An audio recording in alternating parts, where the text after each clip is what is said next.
All right, we are live now, which means I got to go and run over to YouTube Studio, go and change this here display picture because I'm tired, guys. I'm tired. I'm tired of uh, having really shitty display pictures or really crappy thumbnails for these streams. So I'm going to go and do that real quick. Hang on 1 second. Live. Canon, Sony, Lumix are bullying. Great. All right, let me just. I got to change the thumbnail. We can't have this. We do not do this here. Oh, it doesn't even let you do it. That sucks. Okay, well, never mind then. I guess we're not. Oh, there you go. Update thumbnail. There we go. We're gonna go into here. Yeah, today's show we're gonna be camera nerds today. That's what we're gonna do. We're gonna do what we do best, and it's talk crap about cameras. And a bunch of companies are coming out with things at the same time. So I'm so excited to everyone hold hands. Let's pontificate together. Mac Chaudhry, first one in. Thanks for coming in for the stream, man. I read your comment on the community post, and I think maybe a later stream we'll talk about kind of like YouTube as a leverage point for filmmaking and stuff like that, and like doing stuff like this helps out quite a bit. I think that'll be like its own thing later. Also, I just realized since I'm like, if I go to like 200, I'm gonna go to here. Hang on a second, guys. I'm just kind of still dialing this in. I'm using the S12E as my webcam. Oh. Every time I forget about you, Kofi, I see you on Threads and I binge your vids. Hey, thank you, man. I haven't posted in 2.5 weeks. Realistically, just having life and other stuff. So, but I just recorded 3 of the weekly lighting breakdowns. So there's going to be like one. We're back to 1 a week again. And yeah, there's a whole bunch of other stuff coming out this. Ursa City Gang, let's go. I just picked up some stuff for it. I got the wooden camera cage for it. I'm still working like me and Tobin. I think other people are working on the Condor Blue version. It just hasn't come out yet. So we've been working with whatever wood we have really, which is wooden camera. So those are really nice. What's going on, Travis? Carlos? Hey, yeah, let's go. I want to kind of go over some stuff. Slightly late, Gang. You're right on time, man. We haven't started anything. You didn't go that deep, man. You good. But yeah, no, your thoughts around it. I think you're one of the few people that kind of understood what I meant by that. And I guess to catch people up to speed, like what I was talking about a little bit ago was YouTube's not like YouTube is a means to an end, right? Like a lot of this building personal brand, building community and stuff like that is to kind of fast tracked a lot of things that we wanted to do is like filmmakers and stuff like that to begin with, which was to make our own stuff and get paid for it. And I think the freelance rat race for me personally has kind of become a bit played out, and my effort to reward is far better here than it is when I'm freelancing. So the idea for me was just kind of saying that like when you guys are watching like these sponsored videos, these gear reviews, or you're seeing these live streams and all this other stuff, you're seeing like YouTubers monetizing, it's kind of just freelancing with less steps and more reward, honestly. King of Threads, barely. I go on Threads, I post a couple things and I go about my day and then I come back a bit later. And I think some people were like, oh man, like whenever I say anything spicy, everyone thinks that there's something going on. I'm like, no, just I had a thought while I was taking a poop and said what I need to say and then I go about my day. Do you have a video on the A7S III? No, I've never had the A7S III. I've had an FX3 for quite a while, but I've never had an A7S III. Lighting breakdowns are great, man, and wooden camera is awesome. I leverage their elite cage on the C400. Yeah, I have the top plate for my Ursa, but I didn't get the rest of it. So I got the rest of it coming. So finally I could do that. But thank you for the lighting videos. There's actually some cool ones. I wonder if can I share screens? There's some stuff from the Vespid 2 review that I want to show you guys because these lenses look really, really dope. And I'm going to see if I can find it on my... Hang on a second. Let me see if I can find it. Let me just go through here. Lighting screen records, lighting September. No, where is it? Contrast. I'm doing one on, this one's going to be at the end of the month when the when I finish my Vespa 2 video. Hang on a second. Let me see if I can show you this, guys. Can I share screens on here? Yeah, I can. Yeah, I'm allowing you. So this is going to be kind of one of the videos I have, but I'm going to show you what this looks like. Like, hang on a second. Let me just put this up here. Like, that's the Vespa 2. That's a 105 millimeter shot, shooting it wide open. It looks unreasonably sharp and looks really, really good. And then I got another one that's going to be in the lighting breakdown as well. This is going to come out after the review, or maybe like the same week. The review is going to come out like on the Monday, and then the lighting breakdown is going to come out on the Friday. But this is for like the end of September. This looks like this is a photo taken on like an A7R5 or something, but that's on the Ursa City 12K with the Vespa 2 lenses. Oh shit, god damn. Okay, hang on a second. Let me go back here. Mac Chaudhry just threw down the hammer. Add to podcast. Super chat. Thanks for putting all the work in, brother. Thank you, man. I appreciate it. Damn. $49.90. I'm going to buy myself lunch today. I'm here for the NDA Canon talk. I ain't going to say nothing. I said we are here to pontificate and not to get anybody sued. So we're here to pontificate, guys. So y'all put in your hot takes, because right now what it sounds like is Canon obviously has put up their announcement. Hollyland has an announcement too. Like, everyone kind of skipped over this. Hollyland has a camera coming out next week as well. Or no, today's the 2nd. It's tomorrow. A bunch of us are going to Sony Condo at some undetermined amount of time. It's somewhere in the future. Hopefully that has a release. It hasn't always been a camera release, but we don't know. And yeah, there's a whole bunch of other like rumors swirling around. This morning, someone was saying there's like a DJI mirrorless camera coming out, which I don't think it's true. But it has a whole bunch of other stuff. So I'm here for the pontification of things. Freelance is tough, bro. I applaud y'all. I just don't want to be an advertising platform. Yeah, man. You don't necessarily like, and the thing is, you could do one for you, one for me kind of thing. And my thing with the advertising platform is like, if I worked on commercials as like a DP, it's kind of the same thing, except you see it and the product is my face instead of whatever it is. But then also being able to like use those brand deals and stuff like that. And like, I just shot 2 days of a short doc that I'm working on. I'm funding on my own. Another one that I'm doing again when I come back from condo, and I could fund that and I could pay the people that like help me in order to get those things done. And then that becomes content too, right? So you kind of, I look at it from both ends, right? Like, no one's ever going to see my corporate work because nobody cares. And if the effort to reward making YouTube content is going to be something where I could build my own crew, pay my people to make the stuff I want to make. And it's also on topics that people are interested in. I don't have a problem with it. Ursa City L mount coming out next year. I hope they come out with an L mount 4. And if it's another camera, I'm going to be pissed, because I have an Ursa that I spent good money on. The Sharpness is saying it is on the Ursa 12K. It looks absolutely nuts. I just bought an FX6. Did I make a mistake? Terrence, if you're going to go and use it to shoot and make money, you didn't make a mistake. What's going on? DJI's camera is most promising. What makes you think that? Because we don't know anything about it except that it might exist. We don't know anything.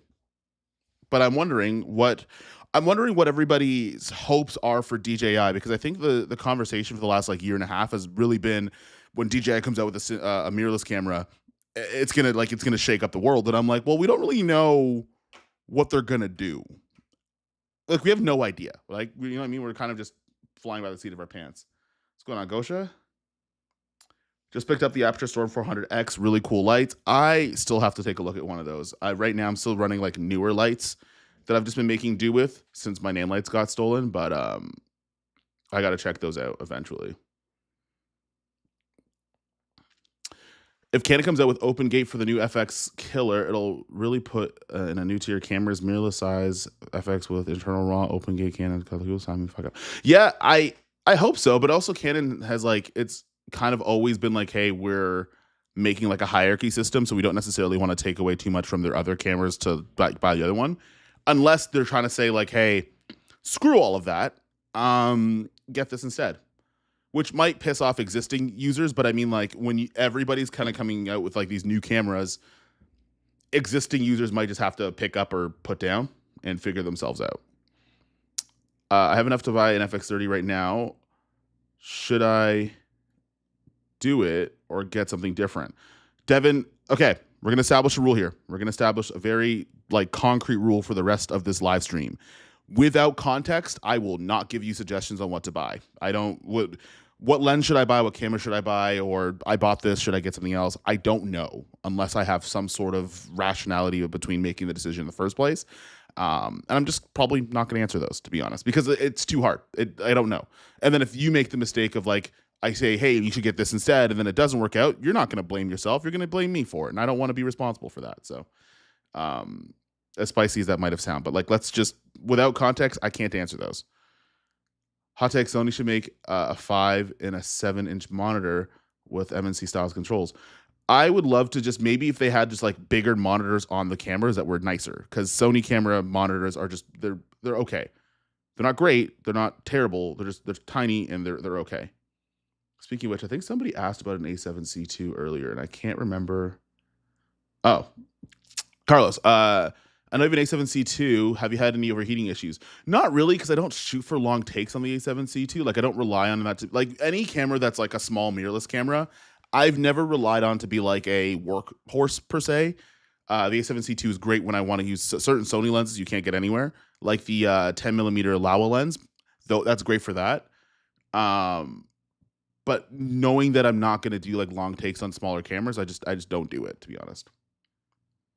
Man, I sold all my Canon lenses and they announced this new FX3. That's wild. That's how it be, man. Like I keep telling people, like once it's like this next 4 months, maybe just watch. Maybe just watch. Don't buy anything. Just watch. Nothing I don't think is going to sell out. I don't think anything is going to get sold out. But I think we all should just enjoy.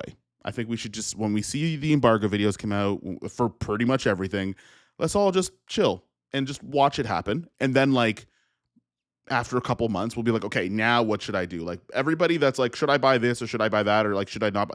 Everyone just chill. Just, if you don't have an immediate need, everyone just chill out and then just watch it happen.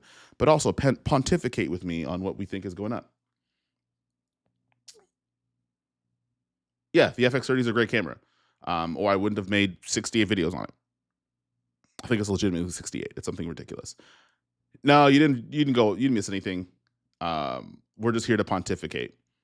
Tilted phase detection autofocus adapter seems very interesting. Yeah, I saw the video for that, and I'm very curious to know if that only works on Sony FX line cameras. PDF, it seems very interesting, but image limited to Cook eye lens. Luckily, we have the Vespa. Oh, you're right. Yeah, okay, you're right. You are right. So yeah, so Tilta put like a teaser for a new phase detect autofocusing adapter. The only thing is that you need lenses with eye data on it, which only, I think, out of like a reasonable price range are the Cook SB3s, which are super expensive, or the Vespa 2s that just came out. And I think it's like $51.99 for the 6 lens set. Devin, I had a decision to make, and I picked up the FX2, and it was a good choice over the FX30. There you go. It's full frame. Only thing I don't use it for, anything fast. Yeah. Most cameras, like if you're not going to do a lot of like quick panning motions, man, I think it'll be fine. My understanding is that DJI is making another photo camera, not Hasselblad this time. So I'm thinking it's a consumer priced photo hybrid, if any video. It might be. I've never looked at DJI to be a photography company. It's been like drones and video cameras I could put into places I normally couldn't put them. Canon must join the Alliance.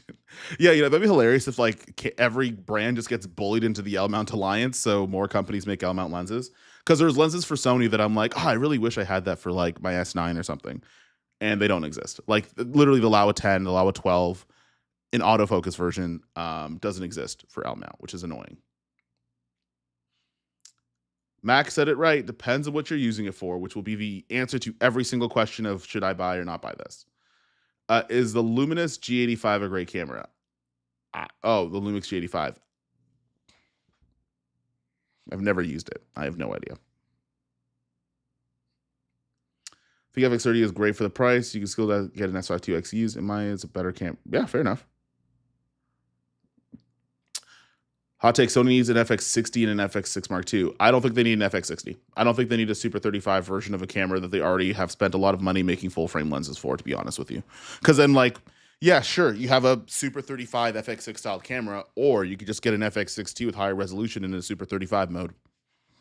And then you don't have to spend the millions of dollars in R&D making two cameras. I think usually when people want like a Super 35 FX6, they want an FX6, but they want it cheaper, which I would just wait for an FX6 II, then the FX6 is cheaper.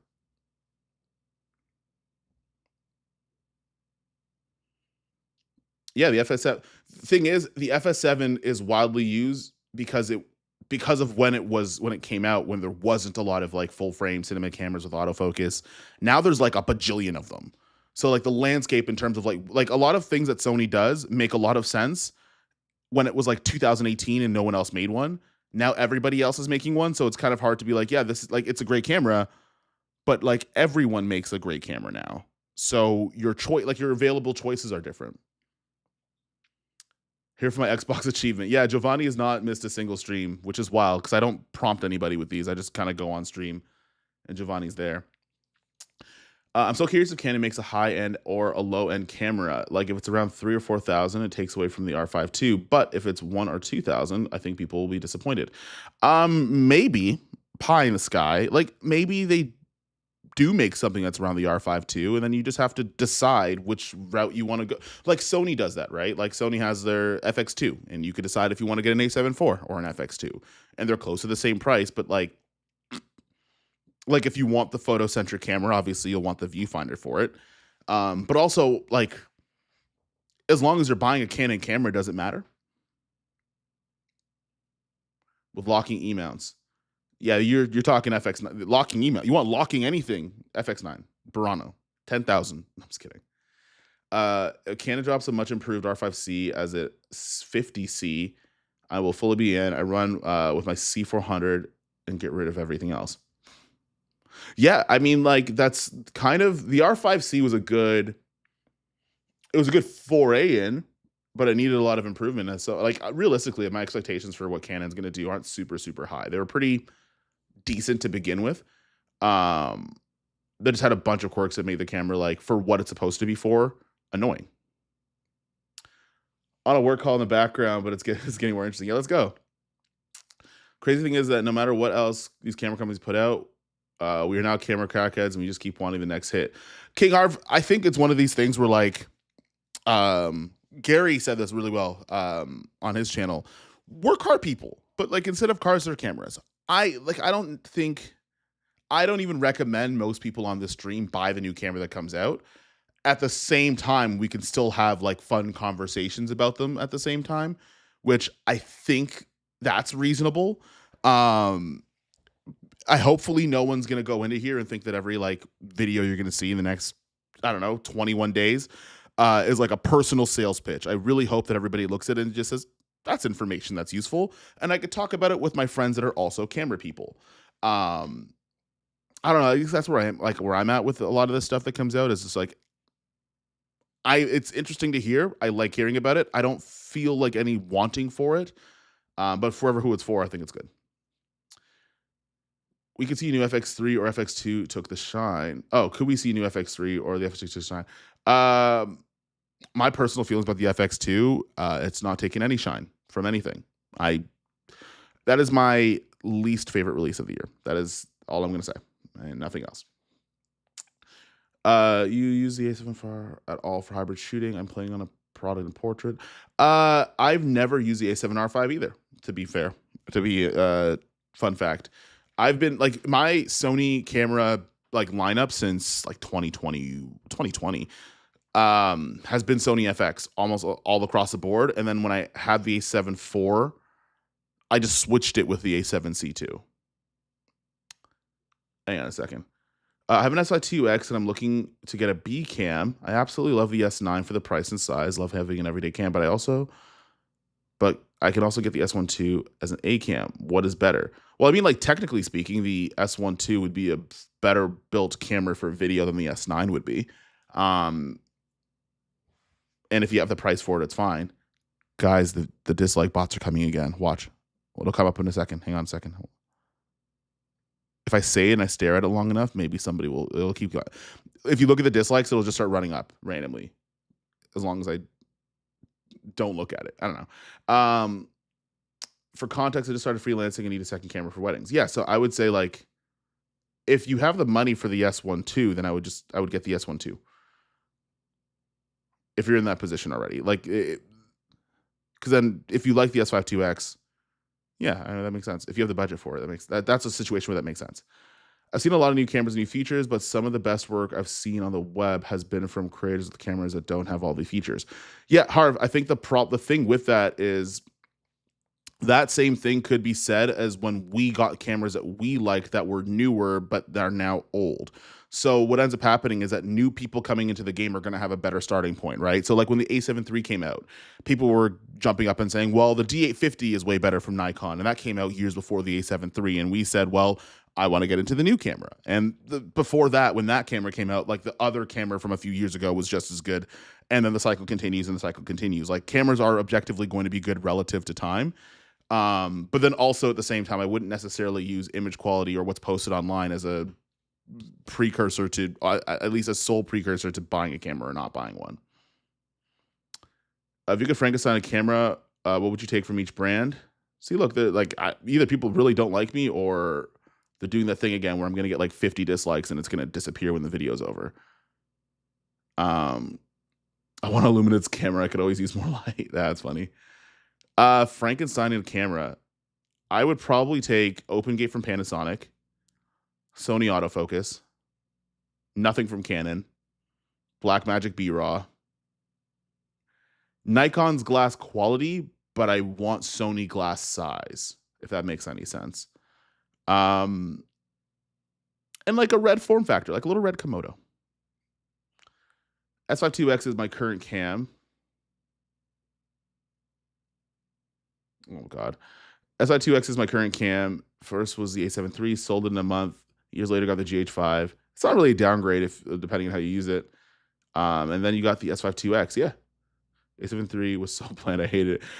When I had the A7 III, you couldn't say shit to me. I was going crazy on that A7 III, shooting all the fitness stuff and doing photo and stuff. That was my hybrid camera. That was like my perfect camera at the time. I'm gonna start calling all Lumix cameras that in your honor. That's hilarious.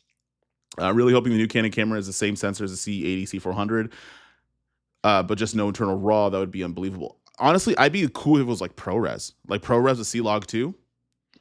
I wouldn't complain. Do you need C raw light? Maybe not. But also, like at the time of like, since Red bought Nikon, they're a bit more lax with how they do the raw stuff. At least I haven't seen anybody get in trouble for having internal RAW.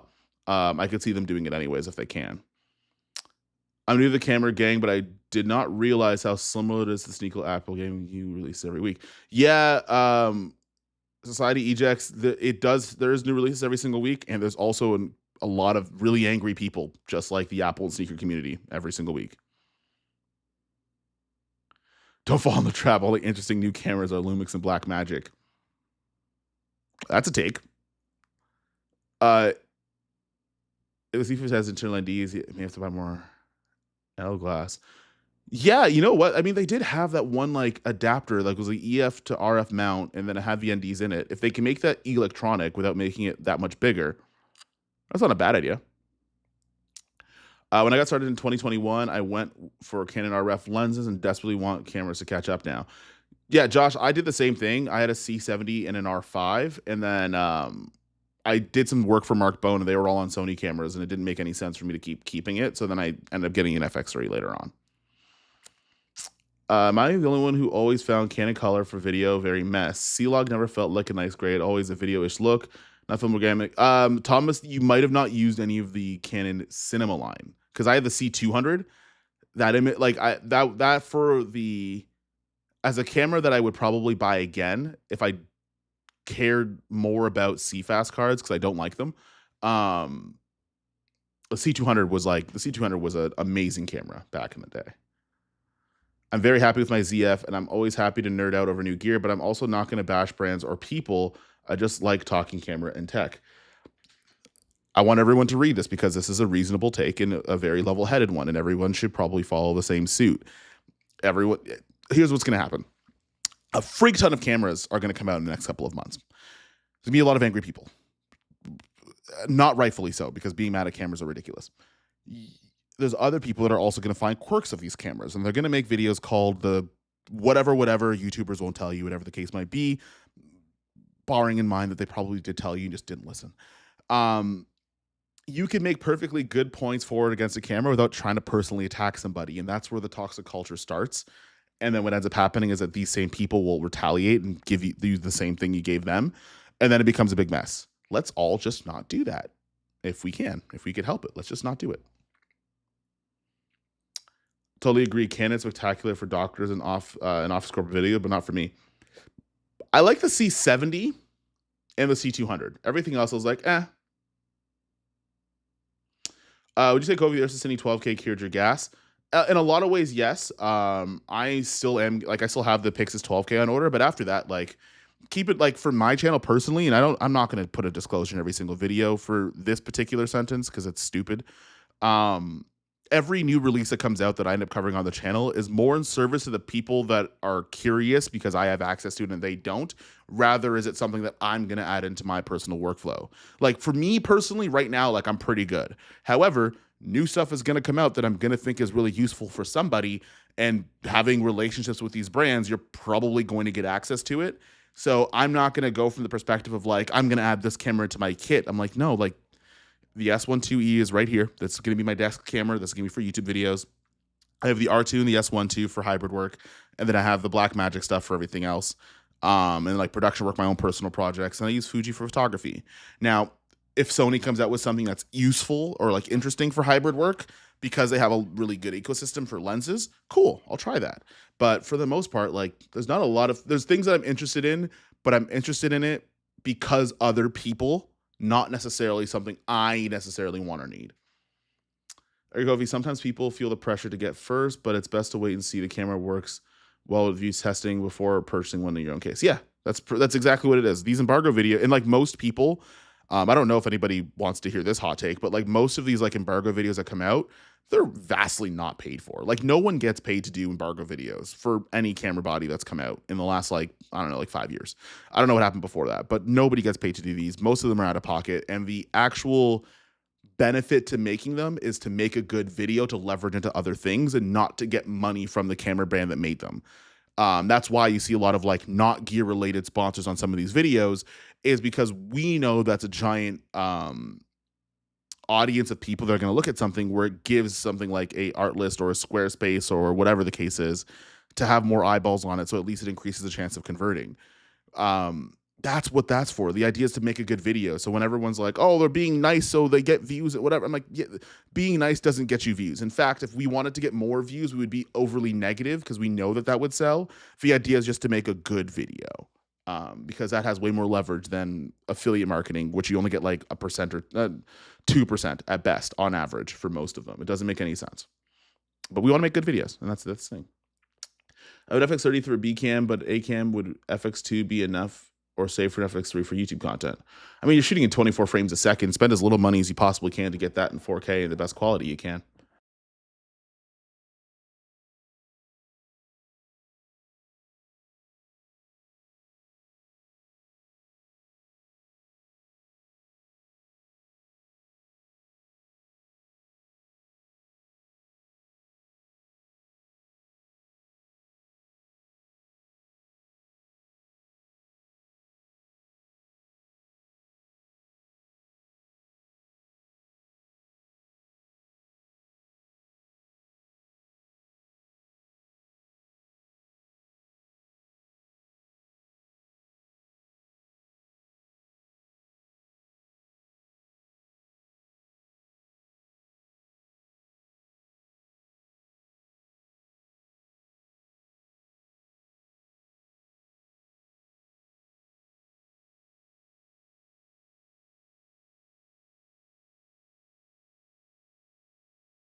Oh, I'm muted. My bad.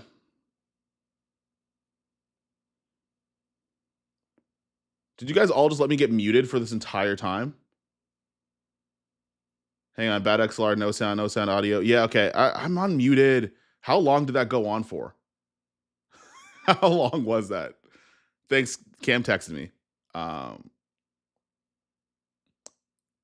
there's no audio, brother. Oh, yeah. So I'm fixed now, I hope. Are we okay? We're good? I don't know what happened there. I've been muted for 10 minutes. Shoot. Okay.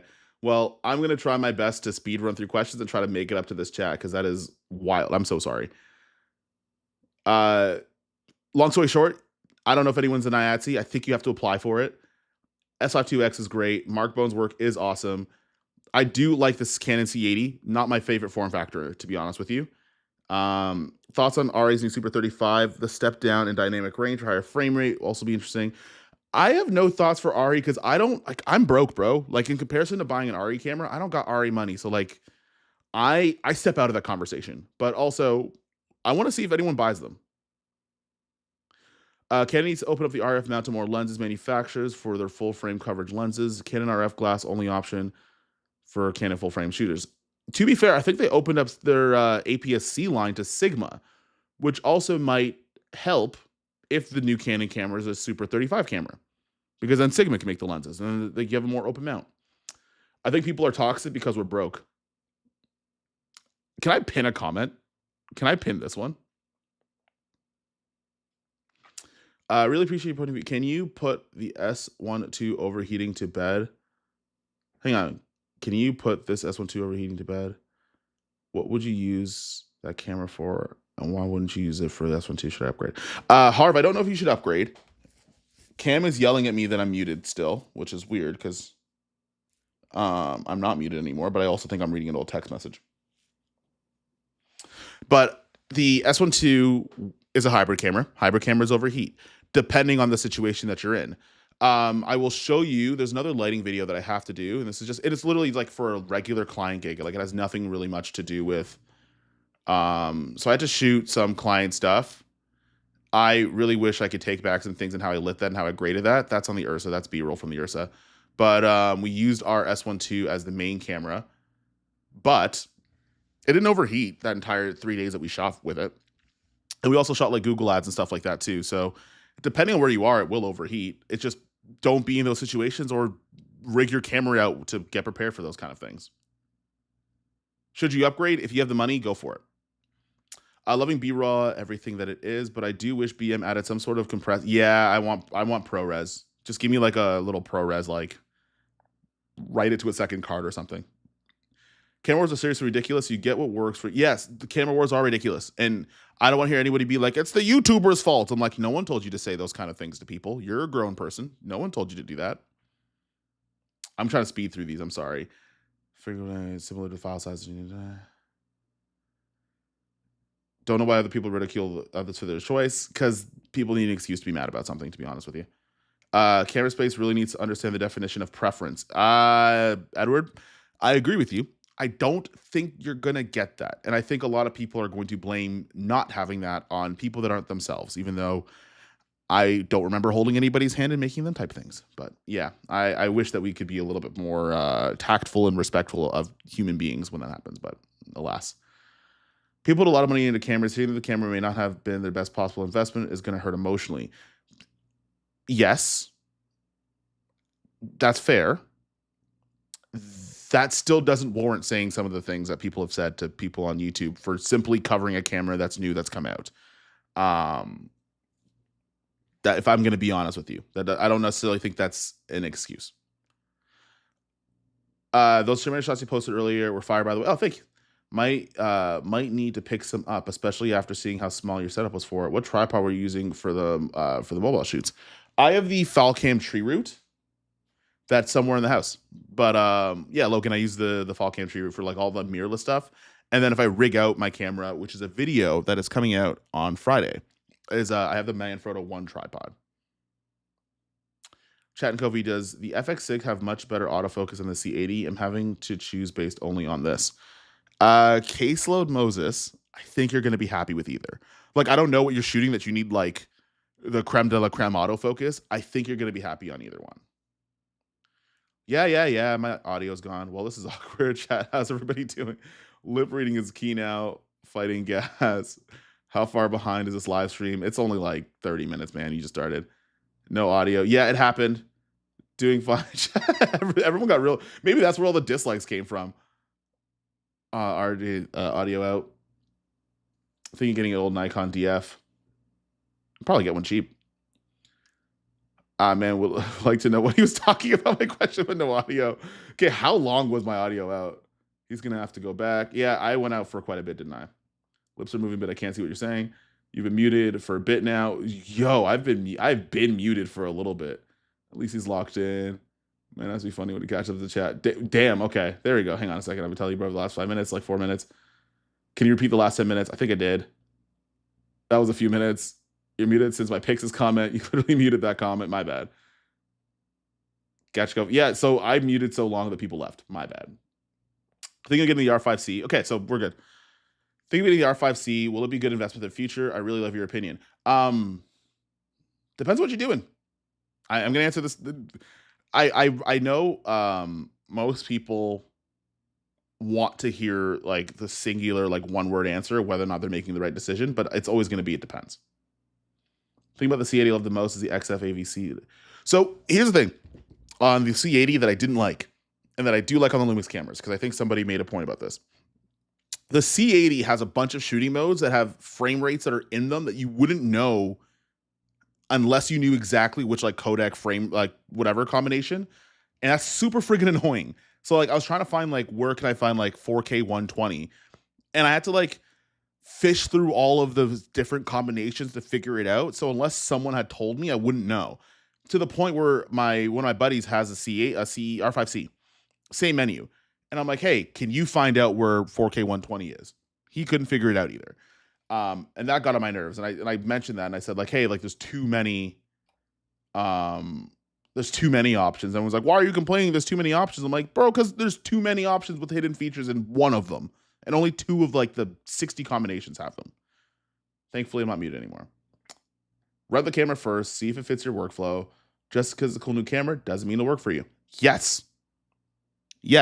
This one is correct. Yes. Hey, I have an idea. If the total amount of super chats gets to like $150, I'll teach you guys how to put on a kente cloth, traditional Ghana kente cloth. Actually, no, screw that. I'm going to leave that for a video that I'm going to have in the next couple weeks. Sorry, I made a mistake. 4K 60, yeah, it's similar to, yeah, it is.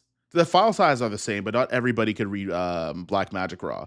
So for example, the one client gig I worked on where we shot some stuff on the Ursa, and the reason why this particular client, like I bring my big cameras there low key because he's connected to people that are in very high marketing agencies.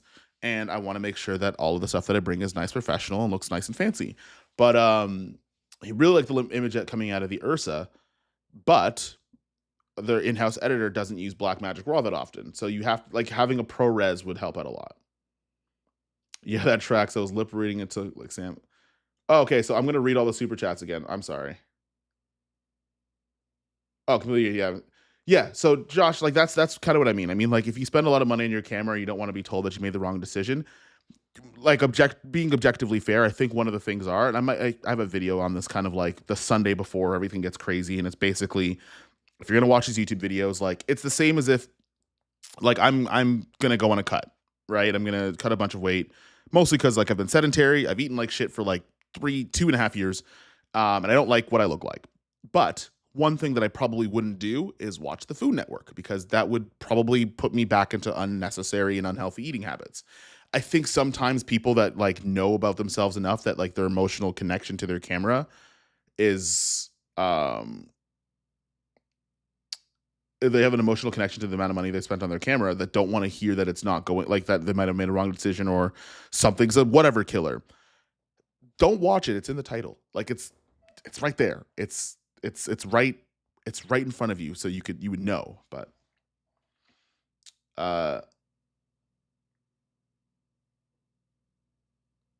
yeah, even with Biz being super slow, gas is still in high gear. I'm anxious to see Nikon NR. I'm just excited to see what everybody does. I really hope Sony doesn't take this particular season to be quiet, because it sounds like everybody across the board, every camera brand's like, hey, we're dropping tracks. And as someone that's going to Sony Condo, I don't want to, it would suck to go to Sony Condo and be like, yeah, man, I really want to talk about all these new releases. And then you're at Sony Condo and you're like, well, you guys have fun. I can't do anything right now because I'm not going to bring a new Hollyland camera to Sony Condo because I'll get kicked out. You answered this, but you were muted. Yeah, it was. As a prosumer. Oh, yeah. So Bon Harley, what I was saying is I've seen your comments before, wondering about the FX3. Either buy the camera or don't buy the camera. But also at the same time, if you have the budget and you don't have the need, like there's nothing happening tomorrow that you need to do, just chill out. Let's chill. If you have a need, just go and get it. Just go get it. Because like, even if you say you bought an FX3 today and you had a client job tomorrow, client pays you, everything's all good. Whether the new camera is going to shoot 6K is going to be irrelevant to you. Now, if it's the same price of the camera that you bought, yeah, you're going to have to rock a little bit of the restocking fee in order to get that done, or you try to finesse something. But realistically, if you don't need it, you don't need it. Just enjoy yourself like everybody else. Like just like us. We're all everyone in this chat right now, all, I don't know, 62 of you. You're not buying. We're all talking. We're all not every single one of us is going to buy a camera next week or the week after or even 2 months from now. We're just talking. So just chill. If you don't need it, don't just chill. Considering Blackmagic is making the Ursa Cine immersive for Apple Vision Pro content, they'll have a working relationship with Apple, but I bet the licensing for ProRes is why new cameras don't have it. Yeah, to be fair though, Nikon, Lumix and Lumix have it. You could get ProRes and Nikons and Lumixes. I could literally buy a new Red Raptor and it'll be outdated, or something will be a red killer in 8 to 10 months. To be fair, the Red Raptor's been out for like 3 years, and I haven't heard that yet. I mean, there's a Cine 12K, technically. Actually, the Ursa Cine 12K. I could comfortably say that. I'll take the Ursa Cine over a Red Raptor 9 times out of 10. I was in the process of looking to buy a camera, but the Canon said they were releasing something September 9th. But then Canon said there was yeah, so Mike, so you're in a unique situation. And also, I thought I saw a TTC bus in your display picture. I was like, oh shit, you're from Canada. Then just chill. Like, hey, let's just wait till. Also, if you are in the market to buy a camera, there's something I need you to buy before you do that. And it's a notebook. And this is the reason why I need you to buy a notebook. I need you to take this notebook, open up, get a fresh page, get a pen, just get like your favorite pen. And I want you to start writing little check boxes, like a checklist of everything that you need out of a camera, and write them down. Every single camera release video that comes out for the rest of this year, I want you to write it again every time that it comes out. Right? If the video embargo is at 9 a.m., by 8:15, I want you to have this list written down. And when you're watching the video, I want you to take that same pen, and while you're watching it, you start checking off boxes based on the information that's given to you. If at the end of the video, or videos, however many you watch, I don't know, I don't care. If you don't check off all those boxes, don't buy the damn camera. Don't buy it. Don't buy it. Don't buy it. Don't get mad that it's not on that list. Don't get mad at the person for not telling you it's on the list because it's not on the list. Don't buy it. Don't buy it. It's information. Just, that's it. Don't buy it. Because if you have that list, right, no matter what video is shown to you, if it doesn't check those boxes, no harm, no foul. Nothing can happen. I can't change your mind. If you said I need 4K 60 frames at full frame, I need 4K 60 frames at full frame, and whatever camera comes out doesn't do 4K 60 whatever, doesn't do the thing you want. That's not my fault. I didn't do it. So don't buy it. Just, even if I like it, I like a lot of things. Don't buy it. Because if it does not fit you, then don't buy it. That's why you have Mr. Big and Tall.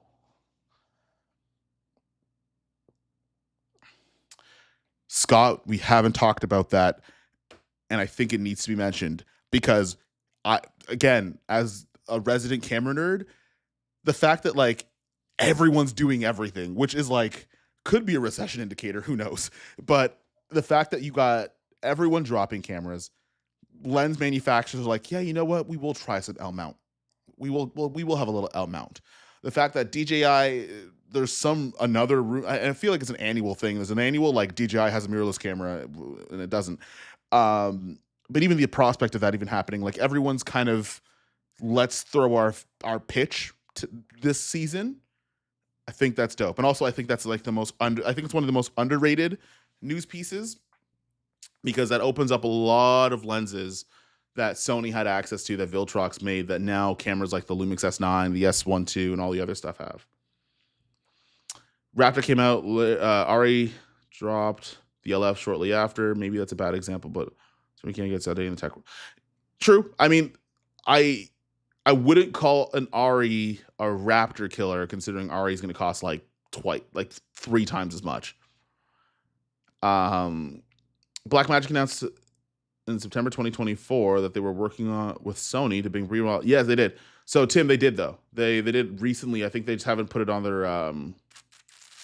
Oh, you're talking about this. Yeah, Blackmagic has to update the firmware on their monitors to get that to work first. Chauncey Mahan, I heard the S12E and the S12 and the S12 all have different color science. Is that true? And I also heard the image quality is drastically better than the S52X. So drastically, I don't know if it's better. Like on the S12 and S1R2, it's better than the S15. So the S12E and the S52X generally going to look the same. The S12, the S1R2, and the S12E have slightly different looks to them, like slightly different fidelities to them, because there's going to be different sensors, and that's kind of par for the course. Even when I was doing the Ari video, like the S1R2 looked the best of the 3, or the closest to the Mini LF, but then also the S12 has better color science. So I think some people might mix up variety and like dynamic range and like sensor generation to color science, but generally speaking, you can match all the cameras. In fact, there's a tool inside of the Lumix cameras where if you have a like a color checker, you can match all the cameras up in camera fairly easily. It takes you like 2 seconds. As much as I love Canon, this new one has to be something that really turns your head. Yeah, like right now, I think competition is at its highest. So everything that comes out can't just be, oh, this is solid. Like it kind of has to be good, because a lot of people in the market at like $2,000 plus kind of already have a camera already. So you have to give them a reason to either switch. And like a lot of people that are in there, like a lot of people that are getting into buying their first like $3,000 camera might be lesser than people that already have it. I don't actually know, but hopefully something interesting comes out. Okay, but I think we should have worked on their timing. It's not working right now. Mac, I agree with you. The same thing happened with Lumix, and it came out like a week later. And that's just sometimes like a firmware might be ready and they have a date set, and then there's a bug in it and they're trying to fix it before it gets worse. And with Sony and firmware updates, like bug fixes are asymmetrical. Hey, Lorio, thanks for coming in, man. And also, you don't know what you need in a camera unless you've already created a lot of videos, so don't guess based on specs. Buy what you need. Yes, that's perfect. Yeah, perfect explanation. That's why I like having like a list of stuff you write down that you need, and then just weighing every video that comes out based on that need.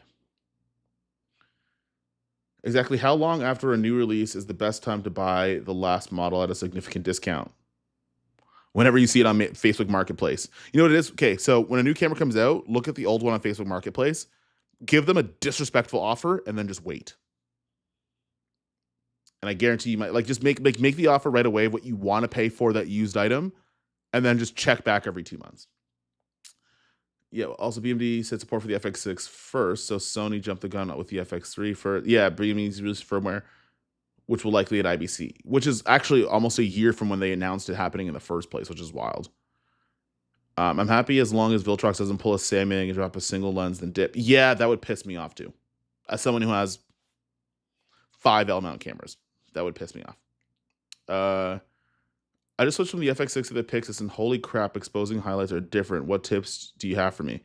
Don't think package was delivered. If I get a second, I will. I'll show you what I got. I got it for my. Oh yeah. Also, I have a video on the X106. I bought this like 2 weeks ago, and I bought some accessories for it, and I finally got all of them. Exposing for the highlights is just use your false color. Like you don't have to use things like Cine Eye anymore for the Pixis, especially when you're shooting in RAW. And in post, you can always just turn on highlight recovery since you're shooting in B-RAW, so you get like a little bit extra if you need it. Yeah. Oh, IBC is like next week, so you should be okay.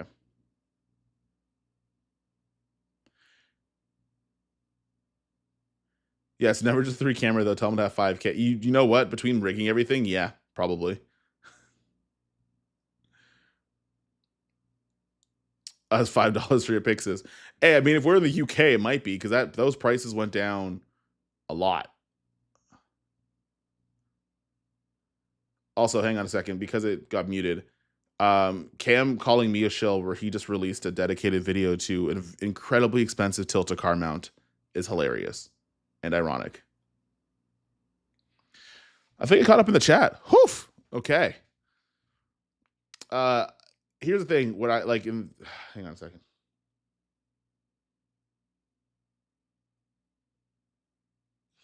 Sony themselves. It's not even a they. So the FX2 colors is closest to the Venice. Have you tried it? I have the A7C2, and I really think Sony's color has gotten better. Sony's color has gotten better. I've used the Venice a handful of times because I made a joke about borrowing it from Sony, and they actually sent it to me for a month. I don't know about all that, to be honest. But you know what? I think it's as close as you're going to get, despite the fact that the two completely different sensors. Keeping in mind, though, like you can use other matching tools to get the I did. Hang on a second. There's a video that I have. I think I have a video on my channel about matching all of the Sony cameras from one to the other to where I got the FX30 to match to the Venice 1. So like, yeah, it might match the Venice closely, but like you can just do it. Like I don't think you necessarily needed to change anything to get there, especially when you're working with S-Log 3 and the same color space as the same camera from the same manufacturer. Also, how many people are running around with Venices that need FX2s? Because everyone I know that has an FX2 currently that bought one doesn't have a Sony Venice, so I don't know if like the color science is just good. You think the Pixis 12K will be released at IBC? Oh god, that was bad. I'm sorry. Yeah, I hope so. Last year, Pixis 6K was announced and demoed at NAB. I got mine in like just after Halloween or just before Halloween. So hopefully they're like a month early. Guys, we have 9 people that dislike this video. Keep it going. What's in the box, Kofi? Which box? This orange Sony box? This is my A7C2 box. I broke something on my A7C2 and I was supposed to send it back to get fixed, and I never did.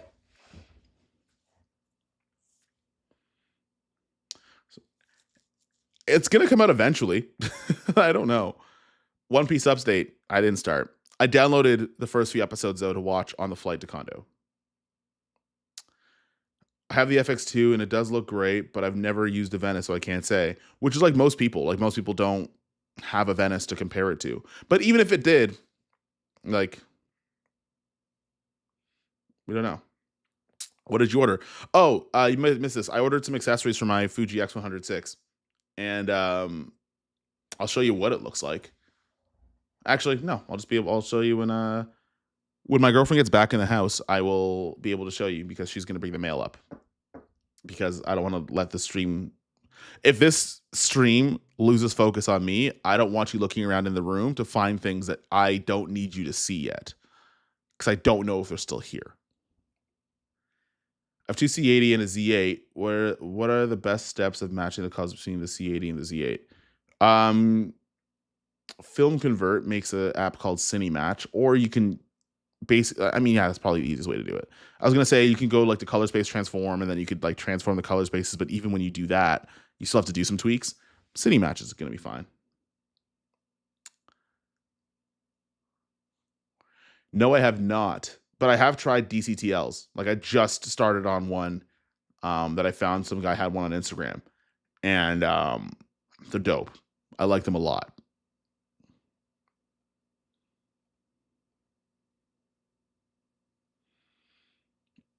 Object tracking.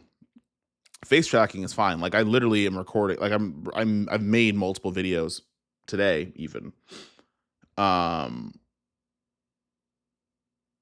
a minute. Hang on. What? Mighty Miggy. Is your girlfriend famous? I saw a photo and asked myself, do I know her somewhere? What photo did you see? She does commercial work, but I don't know what photo you saw. But yeah, the S1 II series needs better object tracking.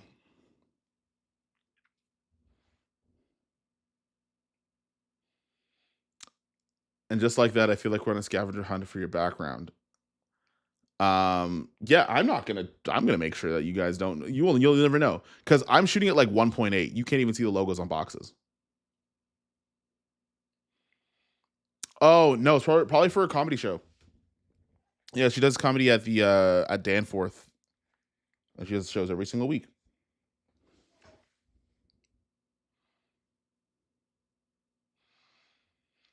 I'll hang on a second. Here's a hot tip. There has been multiple embargoed products in the background of my office in multiple videos, and no one's ever noticed. There's been multiple Easter eggs of things that like would get me in trouble. But yeah, I hide them very well. Oh, I didn't know that. I'm gonna check that out. Hang on. I'm gonna ask her. No. I have a question. What? Can you come here for a sec? Why? I have a question. Was there mail? Yeah. Is it? Can I have it? Also, the whole chat says hi. I said that you were gonna get the mail. Hi, chat. She says hi. She brought the mail. We're good. We're gonna see what this is. We're gonna see what this is. Honestly, it's not that exciting. I bought some accessories for my my X106. Oh, they actually put it in one bag or one box. Okay. So everybody gets 2 of these things, 2 items that you'll get on your camera, and it's a little button, like a little thing that goes like right here, and they get like a little hot shoe cover as well. I, being YouTube's resident anime nerd, I got custom buttons for my X106. I guess I gotta turn the camera off.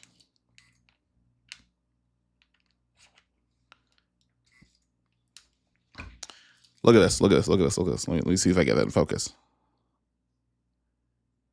That's my hot shoe cover and my trigger button. So that's what I got.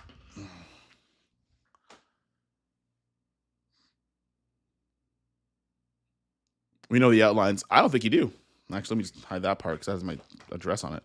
I don't think you know the boxes because there's a couple of them that have been here that no one noticed. Oh, you saw her on TikTok. Yeah, that makes sense too. She started a new series and she has more views than I do, so that is what it is.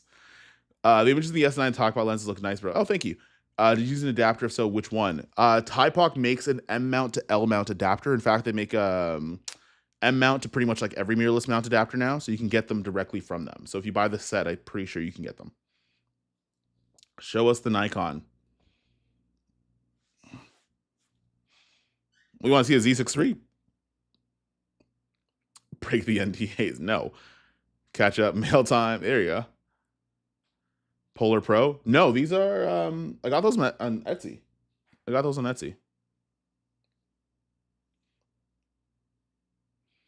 Condor Blue. What? No. That's one thing I like about Fuji cameras, be able to, yeah. A lot of cameras can. The ZF can do it too. All the Leica cameras can. Yeah, I did get the hot shoe cover. Yeah, I absolutely did.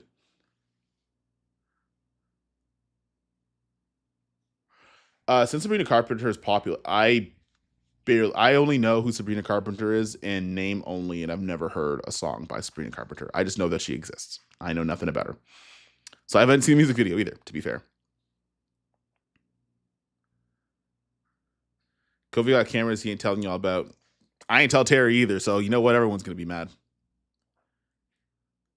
Also, Terry, run a text if you're trying to jump in the chat, because Terry was gonna be our guest for today.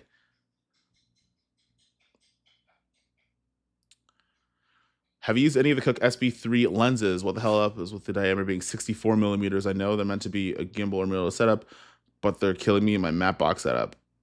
Jason C, that's how you tell me that you've not seen my videos without telling me you haven't seen my videos. I made a video on the SB3s. So yes, I have used them. They look great, but yeah, no, they're tiny and weird. Hang on a second. What did? Show us the NDA stuff and then sell it. Sell it all. They can't take nothing from nothing. Wow. Wild.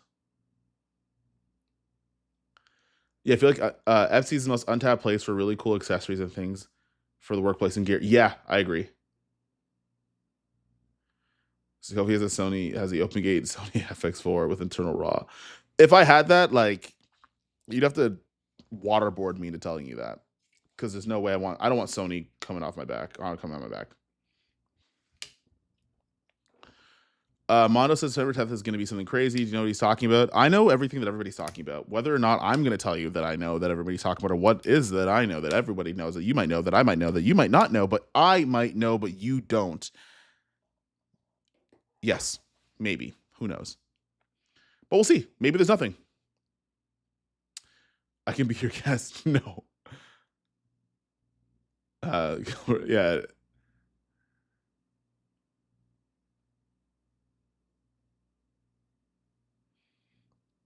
Yeah, I don't know who Sabrina Carpenter is. You don't want Sony what? I don't.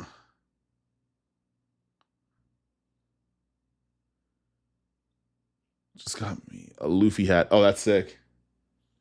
See, now I have people texting me asking me like, "Oh, yo, what's going on?" I'm like, bro, stop. Also, I don't know, Terry, what you're saying.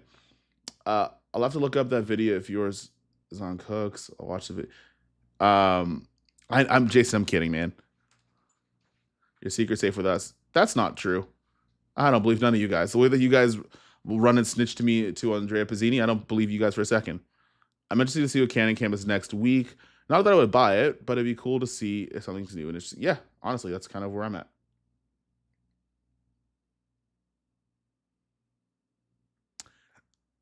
It's also it's a fixed lens camera too. It's with a variable aperture lens. It's a 8mm to a 350. Has a new DJI mirrorless. I don't know where you heard that from. You know what it is? I am the DJI mirrorless. It's me. That's why you haven't seen it. It's me. I'm the DJI mirrorless. 10 axis stabilization.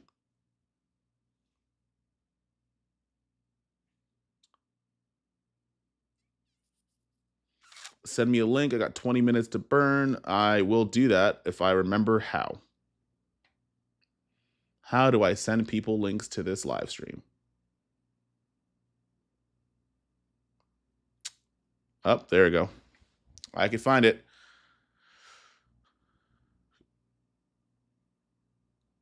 Copy link. You know where it's going to be.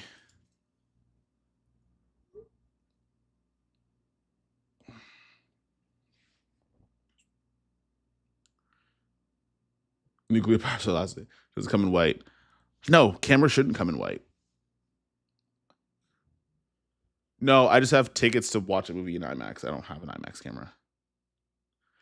I don't know who said that. That is not, no. All right, guys, have a great one. Yeah, Mac, have a good one, man. Also, thank you for the super chat.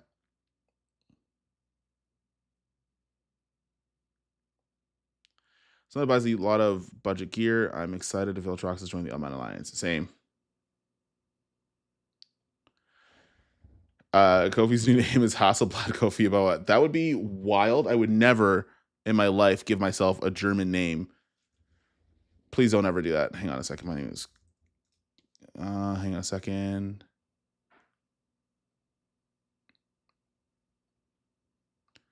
Terry, I don't see you. Where is Terry? I can't see him. Dark mode.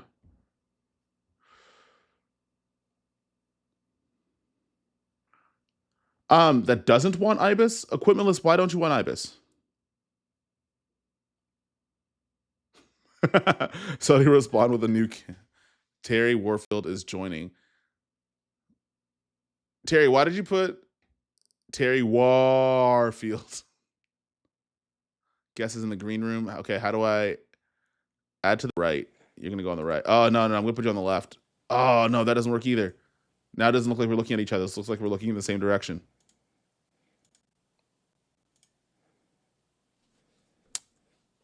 Terry, can you say anything so I can tell if the audio's working?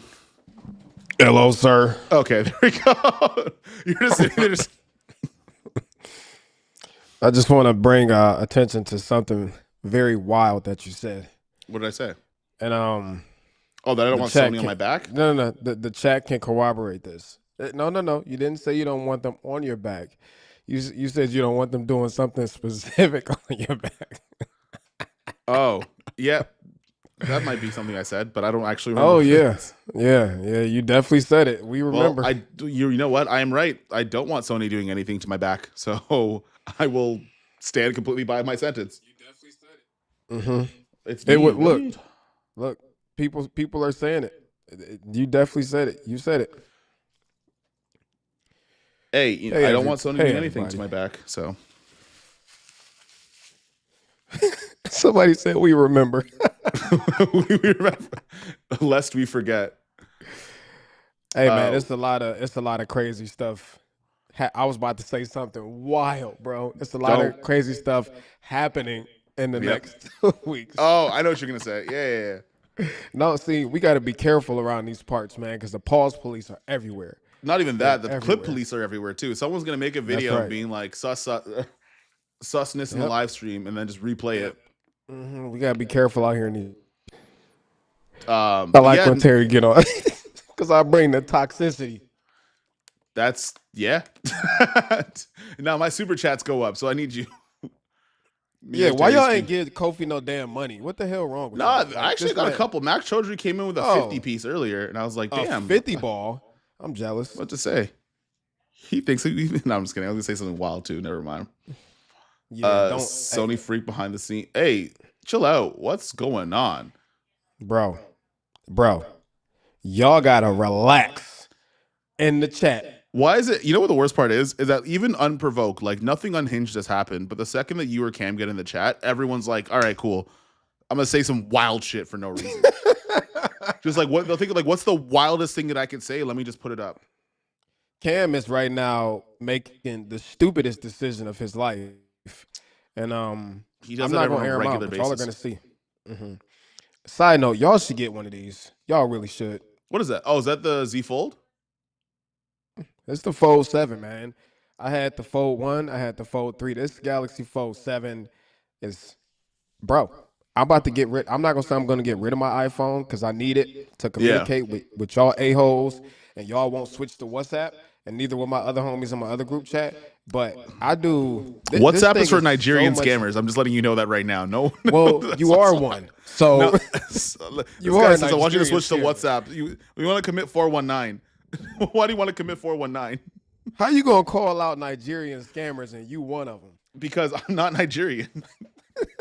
I have the authentic Ghanaian kente cloth to prove it. I was gonna teach everyone how to put on kente in the stream, but I'm gonna wait till another video to do it. All right. So somebody said more about the Fold. I don't want to hijack your live stream, but consider it hijacked for one moment to look at me now. Okay. Hang on. One second. So Kofi doesn't feel lonely. I got a $13 super chat. Greg, thank you for paying for my companionship. He needs it. You see that shill hat? He needs a regular hat. You know what the worst part is? This is a shill hat. This is a whole hat. I know it's the shill hat. I saw it when you had the side profile. I saw HO. I'm like, oh. Honestly, it was hoe or hoe him. Hey, you know what? It can work either way.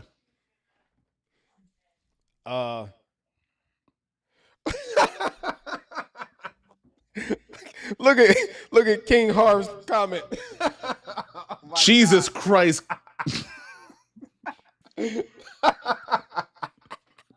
Damn. You know what? Let me just skip that one hard. Oh shit. This man said this man said the live stream's looking like a. Never mind. You know what? Fuck. I can't say that stuff on live streams because someone's gonna clip it. I was gonna I was gonna say some shit that was gonna get me in trouble later. Let me just shut up. Let me just shut up. Oh man. All right, look at me now. Okay, over here. Look at me. So this is about me right now, not the Nigerian scammer on the other side of the screen. So somebody asked more about the Fold 7, right? Well, as soon as I hit 100,000 subscribers, I have like 3,800 left. Then somebody said don't use the money for baby oil, Kofi. Oh my god. Okay, Greg, you're from Canada. You know it costs $24.99. oh man. As soon as I hit 100K, I'm roping back General Tech back in. So, it'll be more on my channel. All right, so what we think this new Canon camera going to be? Truly, we can't call it elite because they the ones that said it. Truly, I think we're not going to get the C80 sensor in this camera. I think you're going to see a difference. You know what? First of all, I don't know if it's going to be full frame. And I don't think it is either. And the reason why is because Sigma is doing RF lenses, but only in Super 35. Also, the echo in your stream apparently is wild. Where is it an echo coming from?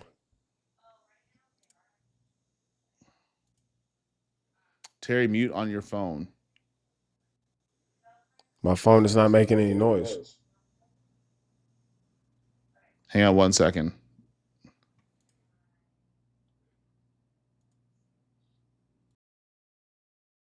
Oh, you know what? I think the echo's now. Yeah, okay. No, I had to turn on echo cancellation on Ecamm. Well, I don't know where else it would be echoing. All right, somebody said it stopped. Good. But yeah, no, I don't think I could see two situations happening. One, there's a full frame and a APS-C version. Two, it's just APS-C and then a cheaper APS-C. So that way they could put in, if they have an APS-C version, they could put in a cheaper sensor. They can make it sub $3,000, and then you still have to buy an R5 because the R5 sensor is isn't it like 40 something megapixels, something high? 45. I wouldn't put that 46. I wouldn't put that in a cinema, like a smaller cinema camera body. Sony did it. They do with the FX2. 33 is like a mid-row between 40 and 24 though. It's high though. It's high. I'll give it to you. It's high. But 44 I feel like is a stretch. Because then you got to deal with all that rolling shutter. So I think that they might do a Super 35, but with DGO. Oh, the C80 sensor? Yeah. Yeah, I can get behind that actually. That's like I had the C70 before YouTube, like before I switched to Sony, and sensor was great. So somebody has rumored that it's called the C50. And it's also rumored that Canon has another camera coming. Now, I don't like talking about rumors unless it's something that the company said, but I do see what I saw online. We dabble. And apparently Canon's about to drop 2 cameras. So we got this one coming and also like the R5. No, I think it will be the R6 Mark III. Yeah, that's the only one left. That's the only thing on their roadmap they haven't updated. Canon is back, baby. Here's the thing. Based on their market share numbers, did Canon leave? I don't know. Like they've been top billing for like 5 years now. Or no, more than that. They've been at the you know what it is? I think that's to the point of like everyone buys Canon cameras at Best Buy, so it's easy to take up market share with your direct to retail. Man, a second, loud and clear. One SD card only, bin 4K 60, no DGO. If you want the DR, buy the C70. There's zero chance this thing will be greater than the R5C, C70, or C80 in any way. See, knowing Canon, you're closer to being on brand. I hope we're wrong. For like all, like not even like in a mean way. Like I hope like for all the right reasons, I hope we're wrong. Because like, if Canon gets competitive, then everybody has to get competitive. Like, I don't like. I get the whole like protecting your own lines or whatever, and like you want to like I want to have an upgrade path, but I'm like, hey, we're getting into a point where cameras are getting stagnated, budgets are getting slashed. Somebody pull somebody do it. Somebody has to do something where they do like how an FX6 did, and release a cheaper camera that can be just as capable for half the price. Let me say this though. If it listen, these DJI rumors have been coming for a long time, right? Mm-hmm. And they're surfacing again. Somebody made an AI render of an upcoming DJI camera. I don't believe this is true, but all I'm gonna say, if DJI comes out with a mirrorless camera, they gonna whoop everybody's ass. I'm just gonna throw that out there. Let me ask you something, because I asked this before. Because I tend to agree, knowing things that I know, or knowing things we both know. What do you know? So I tend to agree, knowing things that you both know. But what things do you think that DJI certifiably can come out with that that would make that true? You know what I mean? Because like, think about it this way: they made their first 360 camera, and it wasn't that much better than the X5. In a lot of cases, it wasn't better than the X5. This is their first mirrorless camera. But here's the thing: they haven't done 360 at all. True. They have made cameras already. So they bought the camera company that makes the camera. Yeah. I don't think necessarily made it. Listen, okay. Imagine DJI's innovation, their software. Their software is just as good. I think Hasselblad's software is based off of DJI software, if I'm honest, or vice versa. Yeah, they have the best software out there. They pack in some of the best features out there, in a way it just all comes together. Like, them making a mirrorless camera to me would be like the equivalent of Apple making a mirrorless camera to me. Like, they just have it down when it comes to user experience, UI, like all of that stuff. So if DJI actually said, like, yo, we're going to drop a mirrorless camera, we're going to give it a mount that, I mean, I don't know what mount they would go with. I don't know if they would use their own mount like they did on the Ronin. But they're L-mount Alliance. So, I don't know, man. If DJI came out with a camera, I think it would be wild. I agree, and I think what I mean by knowing what I know is like knowing all the other technology that's come out so far. The thing is, in order to put everything that DJI's ever made, the camera would have to be gigantic. Like, if you wanted to put like internal wireless transmission, internal 32-bit float, a built-in ND filter, still have enough. That's cooling. What we think, but we know who DJI is, though. True. You know what though? And if they could nail down the design.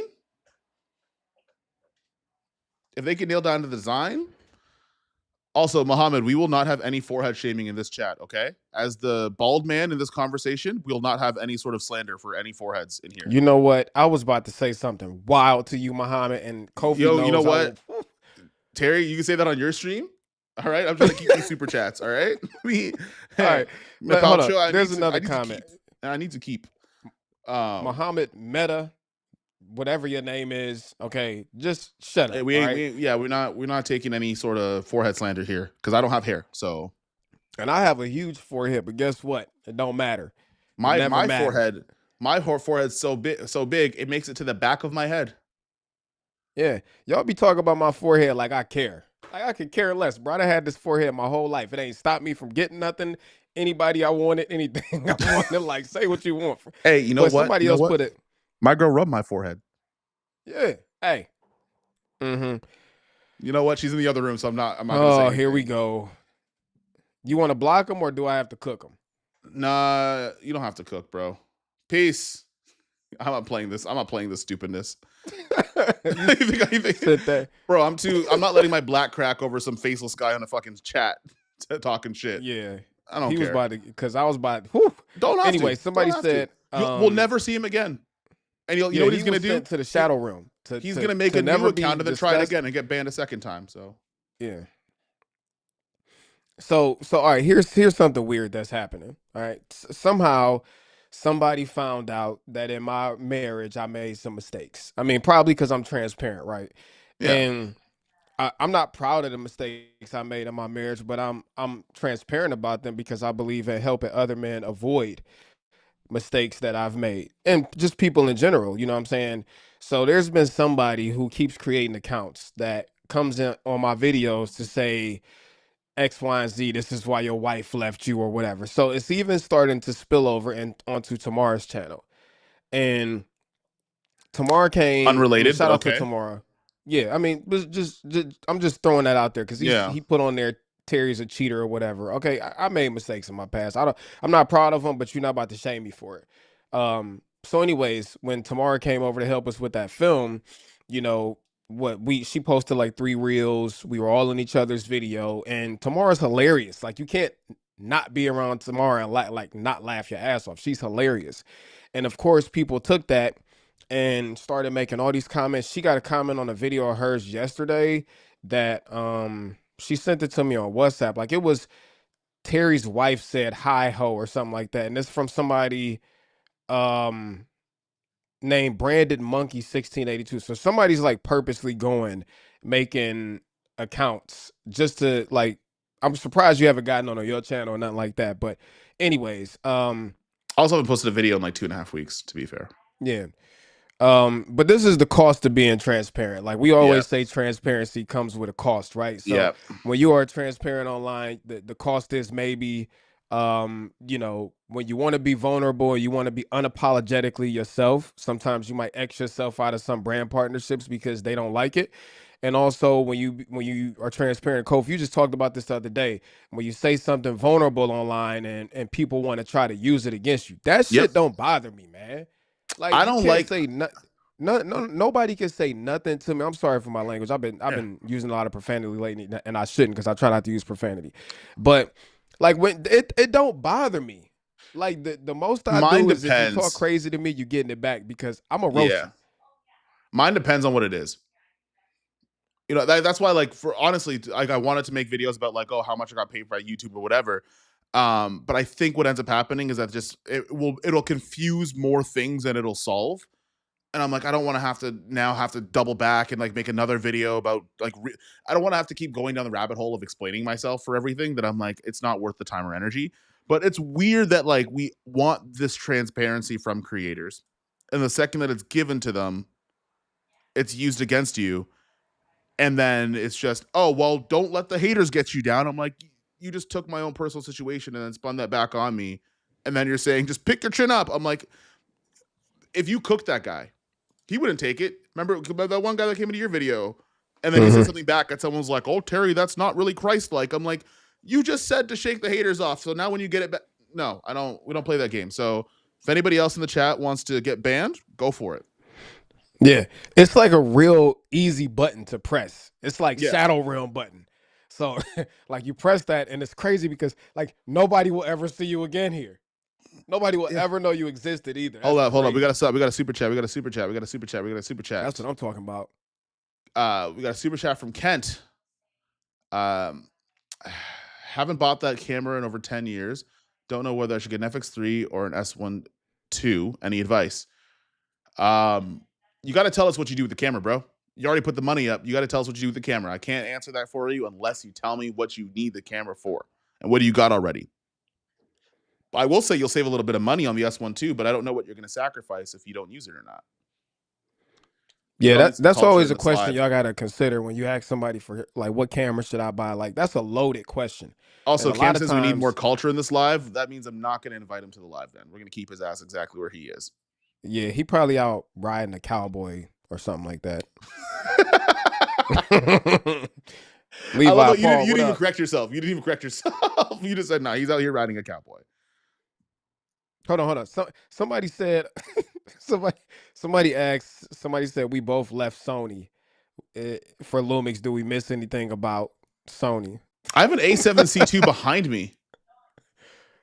The A7C2 is the one camera that I've had. The Sony camera I think I've had the longest and just never made a video about. Also, Ken had another super chat for video. Ken, what kind of video? You don't have to super chat this one. What kind of video? I need more context because there are hundreds of cameras that are great for video. I need exactly what you plan on shooting. Please don't say So cinematic video. yeah, he's gonna say cinematic video, Please don't. but no, Please. seriously. So I actually have a consultation program, and Mm. I'm not trying to hijack your live, but like if you really need some help, because when y'all ask like what camera should I buy, for me to honestly recommend a camera system to you and all of that stuff, like I really have to pick your brain about budget, intention, trajectory, like what are you going to shoot, how are you going to shoot it, where are you going to shoot it. It's not an easy conversation. So um I do have a link on my YouTube if you want to book a coaching call. You could do either 30 minutes, 60 minutes, or 90 minutes. So if you want to, you can either DM me or you can find a link on my YouTube channel. I have not abandoned Sony. It's the other thing I got to realize. Like, bro, we're freaking camera creators. Yeah. Okay, we go through cameras like Cam go. Never Hey, mind. hey, chill out. I knew where that ship was going, and it's into an iceberg. Yeah, but so we didn't abandon Sony, bro. Like one thing you got to realize as a camera channel is we used. Thankfully, we're in a privileged position, a very privileged position where we get to kind of pick and choose cameras for what features we like about them. And I do have to acknowledge that we realize that not everybody has that, right? But today, if I just want to pick up a camera just because I want to shoot 8K, I can. Tomorrow, if I want to pick up a camera just because it shoots open gate, I can. So we're never like abandoning a camera brand. Yeah. It's always just using the cameras right now that fulfill whatever need we need them to. I'm using the Sony Alpha 7R5 right now for live streaming. You want to know why? For no particular reason. It was on my desk. So I picked it up and I plugged it up and I used it. So, and I get that's a very privileged position to be in. And I'm very grateful to be able to be in this position. But, you know, when we're switching these, you know, cameras around and y'all see a Sony one day and a Lumix one day, or Lumix for 3 months and Nikon the next 3 months, man, we just go after usually what's trending. So we use it. Don't read And the what's chat. popular, what makes us happy right now. Don't read the chat. I'm gonna read the chat. Don't read the chat. First of all, Jason Morby said, "No one doing more than you will ever criticize you." That is a big fact. So Yep. only a loser, somebody doing worse than you, will criticize you and talk down on you, because people who are making motion don't have time, making moves. I'm sorry, don't have time to sit around and hate on nobody else. This is why most times when you see successful people, you never see them on other people's posts talking shit because they got too much stuff going on. Somebody said King Marv, hey, not Kofi took his shirt off, baby. Take that. You're wild. Okay, so containment. Wait, Ken, you're gonna have to sound out that's a lot of letters, and I don't know how to say it, so I'm just gonna say Kent. Short form content vlogging eventually into short films. I would say like the S12 is a cheaper foray into doing that, especially because like most short films you're gonna shoot in 24 frames. I'm assuming you're gonna use cinema lenses, so object tracking autofocus isn't something you need unless you're gonna use autofocusing lenses, and that I think maybe you might consider an FX3. But also you save like $1,000 getting an S12. Yeah, and you also can shoot photos if you wanted to Yep. at 70 frames per freaking second with no That burst rolling mode is shutter. wild. Kent, you've been saving for 10 years. Buy both. Someone just wrote that. That's crazy. That's hilarious. Hey, we got Levi Alley in the building. Levi, will I see you in the next 7 days? You could just say yes or no. Every time I make mental health content, the responses are always hilarious. Always a few people who hate to see other men being real. Yeah, sometimes, and honestly, sometimes I get super cynical, and I'm like, you know what? I'm gonna be as not transparent as possible because clearly you guys can't be trusted with information. And then sometimes I'm like, oh, that feels kind of sterile and weird. So Somebody said cameras, loud and clear said cameras from different manufacturers at Eddie's price point have reached parity. It largely doesn't matter anymore, especially once your skills transcend to gear. Yeah, it's really no Yeah. bad cameras out here, bro. No. Like I say this all the time. Like if you suck with a $600 camera, you're gonna suck with a $6,000 camera. So the gear is no longer like the barrier for entry to get into any type of photography, video creation, filmmaking. It's really how much money do you want to spend? I do think it's important to pick a system that you're going to want to ride with, because it's very costly to get into a system and later on down the road want to switch systems, right? So you got to think about what lenses are you going to be using. Are you going to adapt lenses? To answer Homeboy's question of like, what do I miss from Sony? Truthfully, the only thing I miss is the lenses. Yeah. There's a couple lenses That's that it. I can't buy that Sony has that I can't get in any other mount. Like a lens that I refuse to get rid of. I have a 300 millimeter f2.8 gangster mode, Gunshot and to blood I fire. Why did you do it like that? hot fire. I will That turned forever, into a Vibes Cartel for like 2 seconds.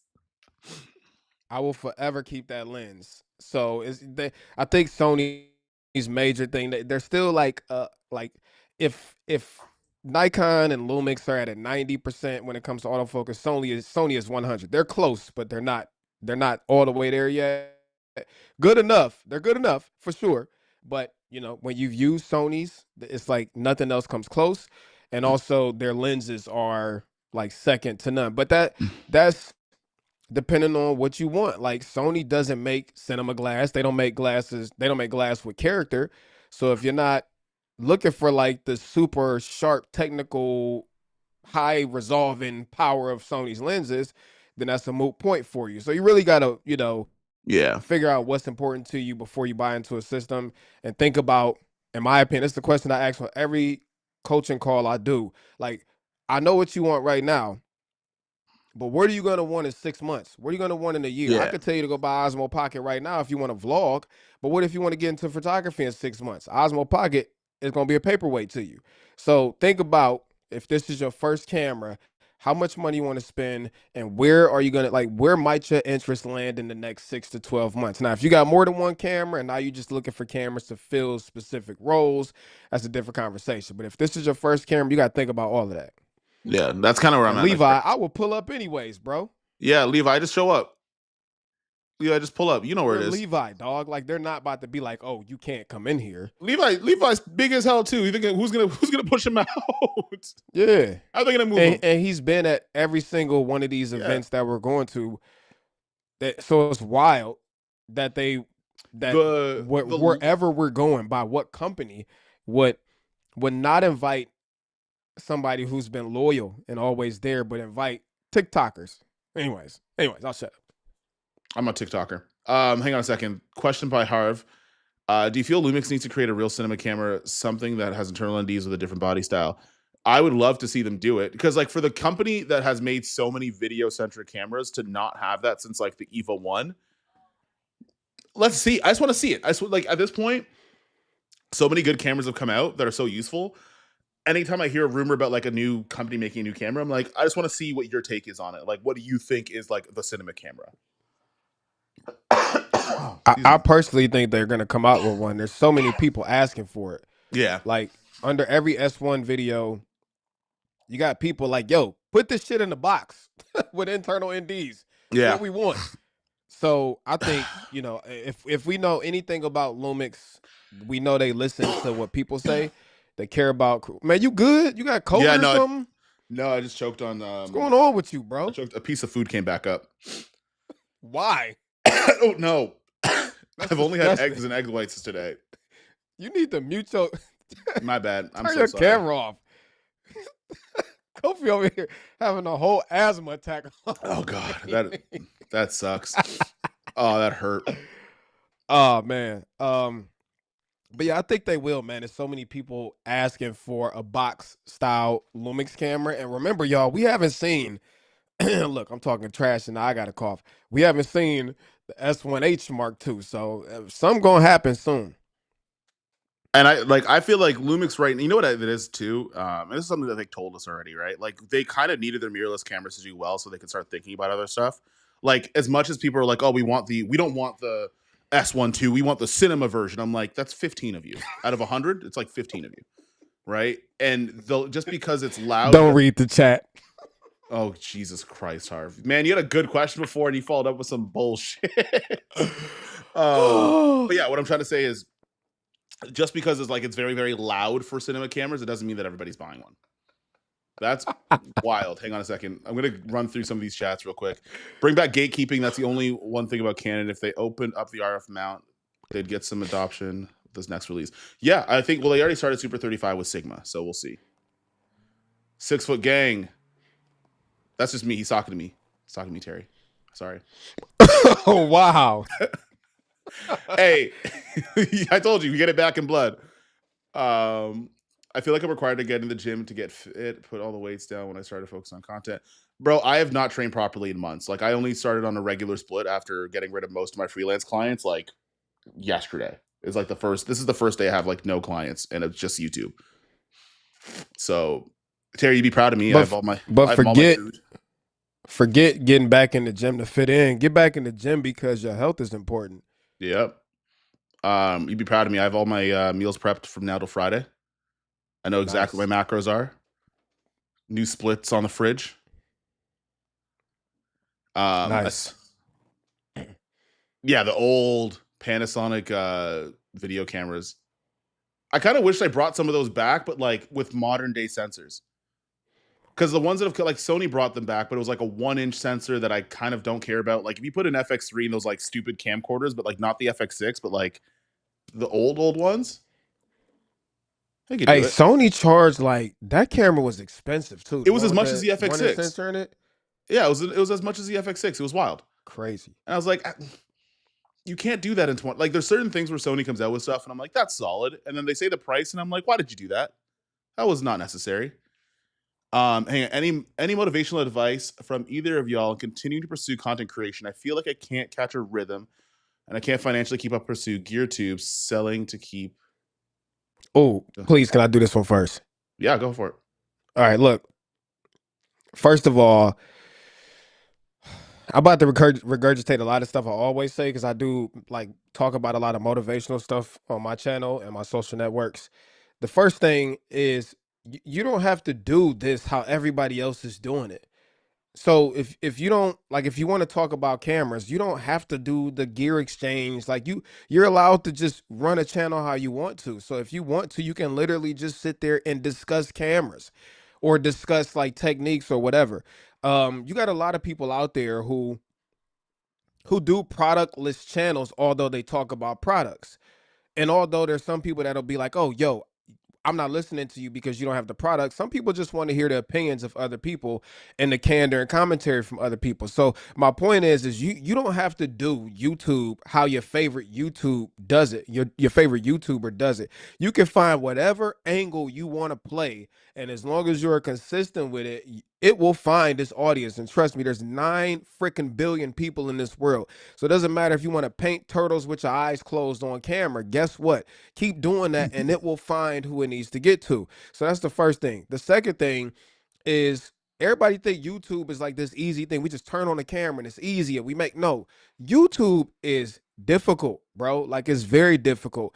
And it's honestly one of the most difficult things when like you constantly have to do everything. You have to overcome all of these hurdles of, oh man, I put all this work in, nobody didn't like it or nothing like that. And then you got to make the conscious decision to do it again. And that's a hard thing for a lot of people to do. So my major advice is stick with it. It's not going to be easy. There's a statistic out there that says most people quit before they get to 100 subscribers. So focus on just putting the reps in. It's just like the gym. Forget forget how many subscribers you get, how many views you're getting. Put the reps in, and eventually whatever you're creating will find wherever it needs to go, if it's truly something that you want. Now, also, I do have to be realistic and say content creation ain't for everybody. There's a lot of people want to be content creators, just like it's a lot of people that want to be basketball players. But that doesn't mean that just because you want to be a basketball player that you're going to be a professional basketball player. You know what I'm saying? So if it's something you're passionate about, if you have something unique, if you think it's something that you want to do, go for it. But, I would say I'll shut up now. That's what I'm going to say. I'm going to shut up. And Eddie, to your point, like, you also have made content. Like, I think you have like almost 10,000 subscribers already. One thing that I would say, and he's in the same like kind of filmmaking space too. And this is where I'm going to kind of go into a take that I was talking about with you guys. YouTube isn't a professional platform. That's not even a hot take. That's just a normal ass take. If you look at the most successful people on YouTube, they're incredibly good at just communicating to you. Like if you go to the top Yep. YouTubers outside of like Mr. Beast, it's if anyone goes to Penguin Zero, if you put in Penguin Zero, his name's Charlie Smith. He lives in Florida. I think he has like 25 million subscribers. This man sits on his webcam, no B-roll, and just tells you stuff. No B-roll, no cuts, nothing. He just makes jokes about whatever's going on in the world, and then I'm sure it's his webcam in his house. If you're into filmmaking, if you're into camera gear and stuff like that, your ability to communicate is far more important than how professional of a filmmaker you are, or your portfolio, or what the latest gear is that you're talking about. Your ability to speak whatever you're interested in an effective way. And that's easier, right? Because then you could figure out, okay, well, what ways does Eddie like communicating? Is it podcasting? Is it doing the cinematic short film? Like for me, like I used to think that the meta for filmmaking YouTube was like I have to show the short film every video. I'm like, no one cares when I like people will expect that from like Cam, but nobody gives a crap when I do it. Even if not it's not even saying it's bad. They're just saying, no, I came to you because when I open up the video, you tell me exactly what it is right off the hop. You don't waste any time. You just tell me what I need to know. So there are certain things that people want from certain people, and I think you just have to try different communication styles, especially because like it sounds like you're interested in still staying in this path, right? You still want to be in the we want to talk about our work, we want to talk about cameras, we want to get better as creators. You could still be in that space. It's just maybe the way that you're communicating isn't actually your own voice. And if you detach the idea from I have to posture as a professional in order to be accepted, a lot of that shit gets way easier. It gets way easier. And if you want That's to see real professional talk, bro. work, But and if you want professional work, go to fucking LinkedIn. listen, the biggest advice I could give anybody on this platform right now is be you. Like there's 10 million people that are great with cameras, that can make a great story, that can make a great film, that can make something that can color grade the shit out of anything. Like the differentiating factor is you, bro. So forget how professional it is. Do you think I'm professional at all? I'm not, bro. I am not. I will tell somebody in a heartbeat, I don't know how to make a film. I don't like film sets. I only film camera leaves and stuff at 120 frames a second at f1.2. I'm the furthest thing of a professional. However, and I say this in the most humble fashion, I have over 96,000 subscribers. So my point is, you don't have to be a professional to build an audience. Just be you. People will come there because they want to hear you. They want to see you, your process. Even if your process is the same as everybody else's process, they want it from you. So don't try to go in here being uber professional. Go in there, take the reins off, and be yourself and have fun with it. I'm gonna say one more thing about that. And my boy Russell said this to me after he won USAPLs a couple weeks ago. Don't let motherfuckers that haven't done anything trick you out of your spot. Because what's going to happen, Eddie, is that you're going to be able to communicate the things you need to communicate with because it's natural to you. And there's other people that are going to be in the same space that are going to tell you you're doing it wrong. They're usually not going to have a lot of things to show for it. Don't let them trick you out of your spot. If you're in your pocket, right? If you're in your bag and you're doing videos, you like the videos are doing well, you're getting what you want out of it, no matter what pacing it is. Maybe you don't get a video that does 10,000, 5,000 views every time, but it's videos you like and the audience resonates with. Someone's going to tell you you're doing it wrong. Don't listen to them. They're trying to trick you out of your spot because when you go to look at what they have to show for it, it's probably not much.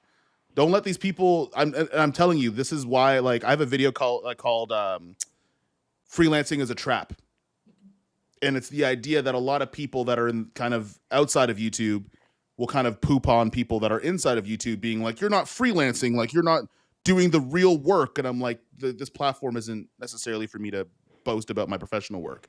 It's for me to talk about my interests and find an audience. Because think about this. Here's the thing.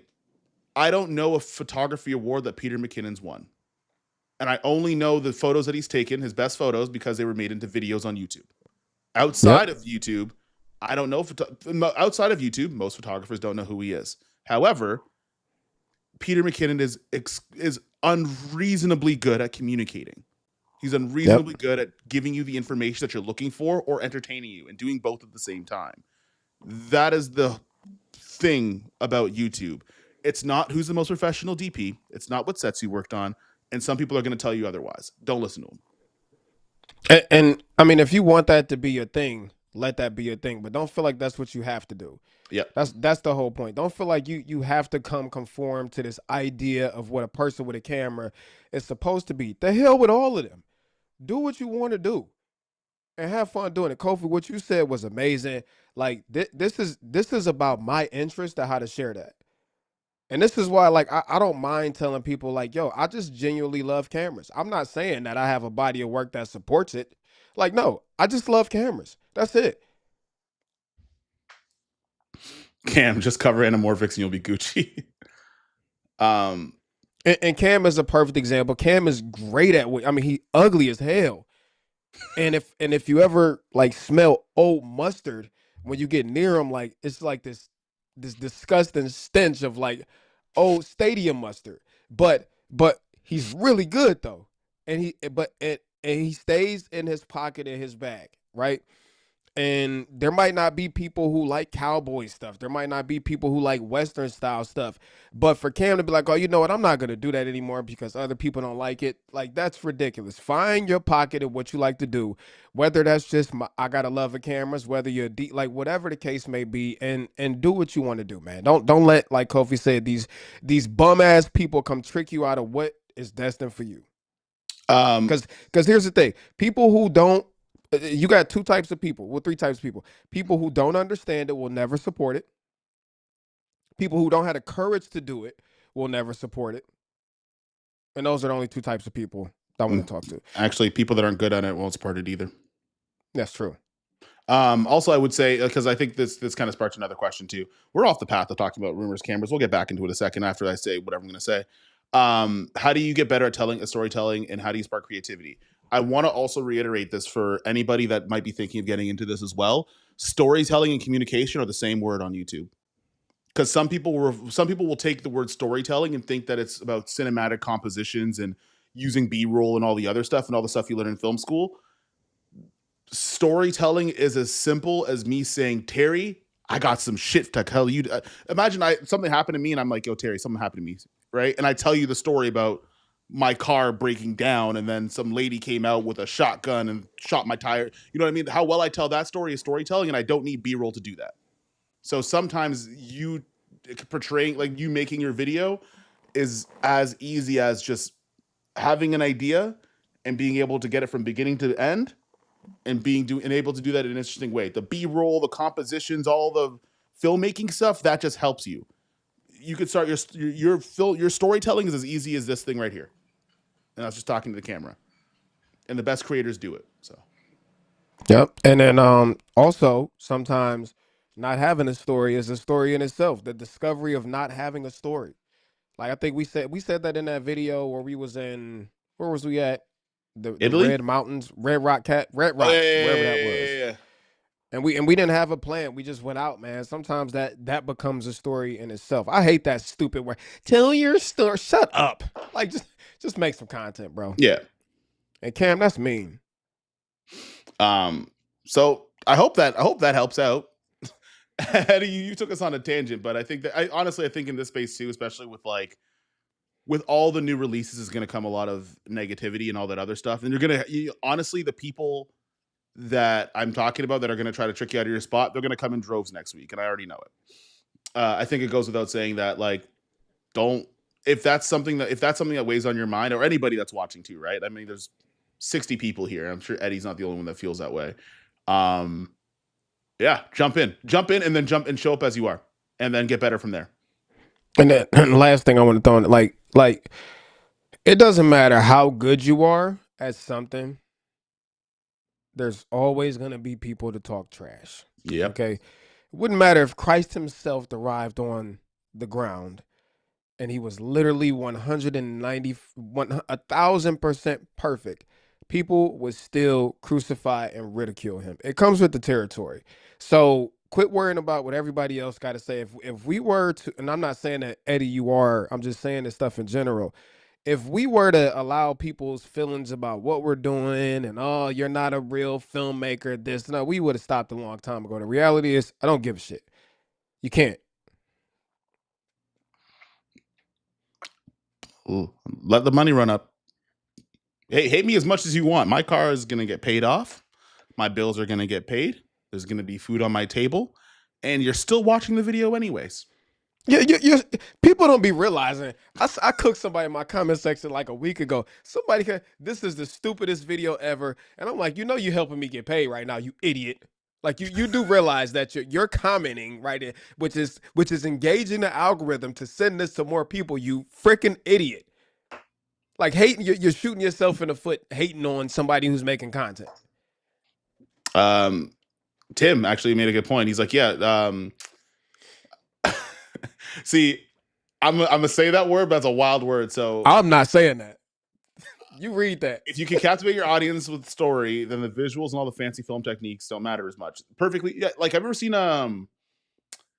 like a one-shot film? Like it's like there was one episode with the brothers that killed their parents. I can't remember their name. I can't remember what the show's called. I think it's called Monster. It's on Netflix. That was a good series too. They have one episode. I was meaning to do a video on this. They have one episode where the entire 45-minute episode is a one-shot dolly zoom for 45 minutes. The camera's in one position, just doing this. The whole episode for 40 minutes. And it was about the Menendez Menendez brothers. Yeah. And you're locked in because the story was so good of that episode because he's explaining how they're making up the story about how his dad like did stuff to him and whatever. And the one episode, I can't remember. I think it was like the halfway through. It's for almost an hour. This camera's in one position, just slowly moving forward, and you don't even realize that the camera hasn't moved till like the end of the episode. But you know what's crazy about that? Like, content is king, y'all. Like, all right, we've all seen it on our channels where we put 10 hours into making a video, right? And you upload it and it gets no movement, no traction. But we'll sit down and do this. No B-roll, no nothing, just talking to the camera. If it's engaging or if it's something trending or if it's generally something that people are interested in, people will sit there and watch it. So if that's anything else to add, you don't always have to make a cinematic masterpiece. Sometimes you could just sit down and talk about things, and that content will do just as well, if not better, than the content that you put 10 hours into making. And the benefit is you can make more of it because it was so much less effort. So there you go. But yeah, no, that was like, and to the point of that is like you can still do those types of content. It's just your expectations are going to be different. Like I wouldn't expect, like if I take 20 hours to make, like if I take a week to make something, it's more so like it's not for views. It's more for like, I want you to see the thing that I'm doing. Cause the 48-hour film has half the views of me just talking about the Ursa Cine 12K with half the effort. Made the whole BTS video, try to put as much info as possible. Like it's one of those things where you're going to have different expectations depending on the content you put out. But let's get back to these cameras. So Canon, I think there's two cameras coming out. I agree with you.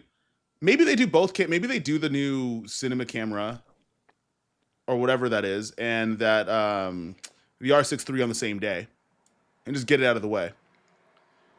Because it seems like all of these announcements are real close to an event that we're aware of, and it feels like everyone's trying so hard to rain on that parade. And there's a lot that y'all don't know that yeah, like the timing of all of these releases are so strategic that I'm like, you guys are diabolical. All I'm gonna say is checkers, not chess. Yeah, I mean chess, not checkers. I mean, to the same point, like Lumix releases this year were like that too. Right? Like I still have a hot take that we were supposed to get a camera from Sony around the time of the S1R2. That's my hot take.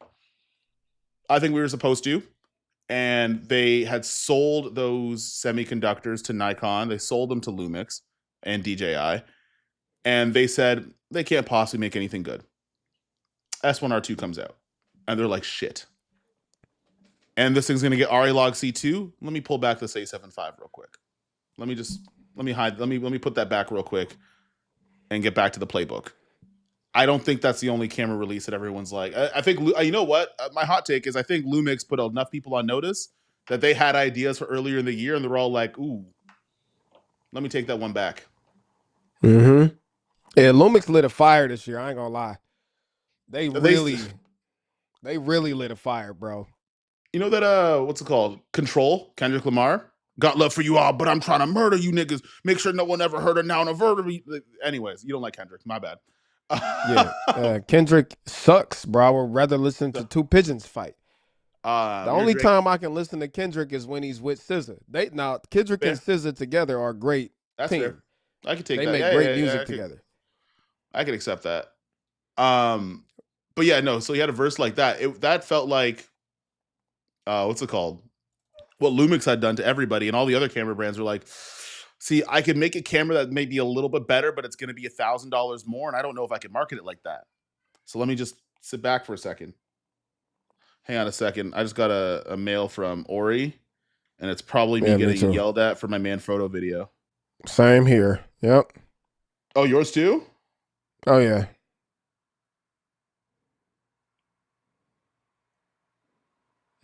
Oh. Anyways. Somebody said because I don't like Kendrick, they okay, how do you mute Terry? Terry don't like Kendrick. I just threw all of his advice in the trash. That's crazy. The dude raps like he high on meth and helium at the same time. And it's so crazy because he has bars. I just don't like his delivery. Which is wild because I think there's a lot of tracks where I think I like it only because of the delivery. I don't like Kendrick. And then, you know, I'm going to say this, call me whatever you want. I don't care what his purpose was to go, you know, I'm a man's man. You know what I'm saying? I'm not with all of this, and I might get canceled, and I hope your stream doesn't get canceled. I'm not for all of this fruity, that's a bad word to say, all of this feminine clothing that men are wearing these days. So like to see him come out and bell-bottom pants. I'm not saying anything was wrong with it, okay? But like, but men wore bell bottoms in the 70s too. I didn't like it when they did it. It looked weird when they did it back in the 70s with their cummerbunds and bell bottoms, and you know, it's just, you know, Shaq is coming for you. He said, Terry, put the fries in the bag and stick to camera talk, bro. This guy said, put the fries in the bag. That's mean. We're not trying to hear your opinions today. Drake is better than Kendrick. Chats. You have to put Drake is better than Kendrick. What? You heard what I said. What? I'm from Toronto. What? Yeah. No, hang on. Say it again slow. Say it again. Drake is better than Kendrick Lamar.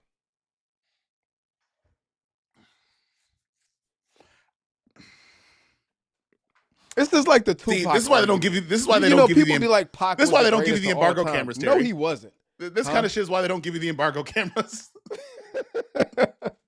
In the stream. So look, I'm about to say some stuff that's about to get me kicked off your stream. People be like, Pac is the greatest of all time. To who? Not me. I think Pac was pretty trash. He had 4 songs that I like. Okay? Pac was not that great, but I feel like everybody says Pac is the best because everybody else says Pac is the best.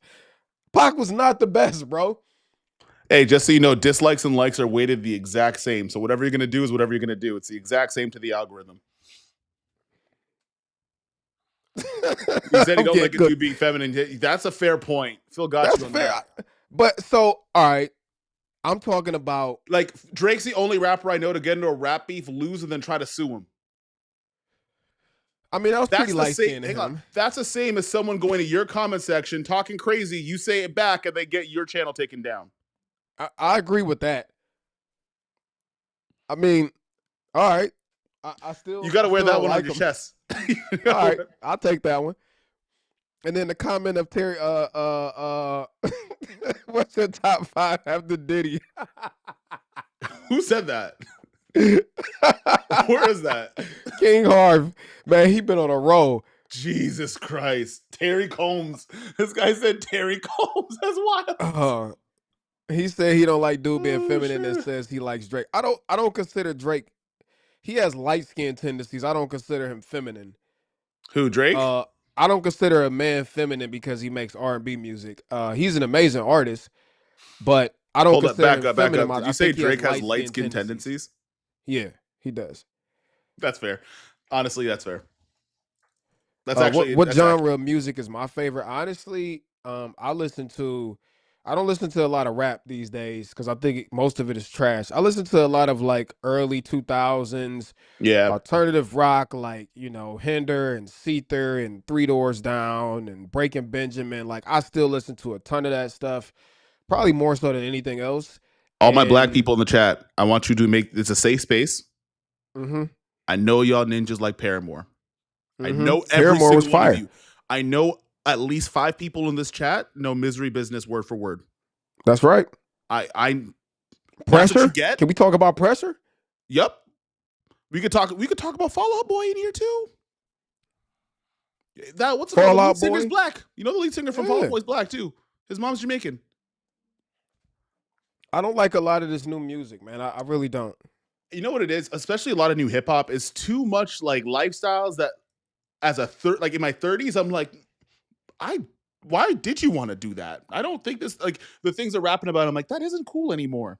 To want to trap. It's not even that for me because rap has technically never been cool. I mean, when is ever rapping talking about drugs, prostitution, murder, like none of that stuff has ever been cool. But at least like there was some type of artistry like from our era. Now it's just like, the same thing. Everybody doing the same thing and saying the same thing. The Mexicans agree Paramore is the ish. I'm glad we have your support. Yeah. And I also have been on a I really don't know what to call this type of music, but like Journey, you know what I'm saying? All of those like late 70s. I don't know. I called it pop rock and I got dogged out because it wasn't pop rock. But like all that feel good like rock music that they used to play. I love that stuff. Should I play some of it? Oh, I might get you demonetized. Yeah, that might take them on. I'm gonna lose all those super chats. Yeah. Well, I got into Japanese hip hop. That shit's fire. I don't care what nobody says. I've never listened to it. When we were at the Lumix trip, I kept hearing like the same couple songs like walking by convenience stores. I'm like, who the fuck is this? And I started downloading it, and I was like, oh, I don't understand half the words you're saying, but it sounds like you have bars. You know what's crazy, man? It's really some Japanese gangs. Like when we went, like you go to the wrong parts of Japan, you in for it. Oh yeah. Oh, that's where like you couldn't go to the gym because you had tattoos. Yeah, but I'm not talking about that. They just are super strict on that. I'm talking about the gangs over there. Like there's Japanese gangs. Juntao. That was I shouldn't have said that. You don't be behave. I shouldn't have said that. Before Yakuza come for you. Yeah. Anyways. So yeah, Canons, I think they're gonna drop 2 cameras. Canon, so we went through Canon. I'm not at liberty to speak about anything else that might be. Actually, yeah, there's certain things that and we probably shouldn't. For Hollyland has a new camera coming out. What? Tomorrow, apparently. Yo, Hollyland has people in China right now. YC is in China with Hollyland. Yep. So is everyone from Full Time Filmmaker. There's a couple people in China. You know what camera I really want? I really want that X2D Mark II, but they don't. Never mind. See, I really want that camera. There's a particular what Terry's trying to say is that there's a particular just stop consistency in the Hasselblad launch that Terry doesn't agree with. To be fair, we went through this. I agree with you still. I could see what I could see what the reasoning would be. But yeah, I just chalk it up to I'm too ghetto for most of these companies to want to work with. And this is again, my authenticity is pretty like in your face and kind of I don't care what anybody thinks about me. And I'm just going to have fun with everything. And I get how that might not be attractive to certain companies. I'll just say that. So why didn't they pick my ass? Do you know how afraid of my African parents I am that I behave myself on this YouTube? You know what, Kofi? I don't know why they. I don't even swear. I don't know. Because last time I swore in a video, I think I told someone to shut the fuck up in a video, and my mom called me. And she said, hey, Kofi, I heard you on the YouTube. You will not use that language, whether you're in my house or in outside the house. Mind you, my parents have accents. I told you it was Nigerian. Listen to that accent, bro. You Get out of here. They said Canon was like that. Canon let me use the C80 for 72 hours and then told me to send that shit right back.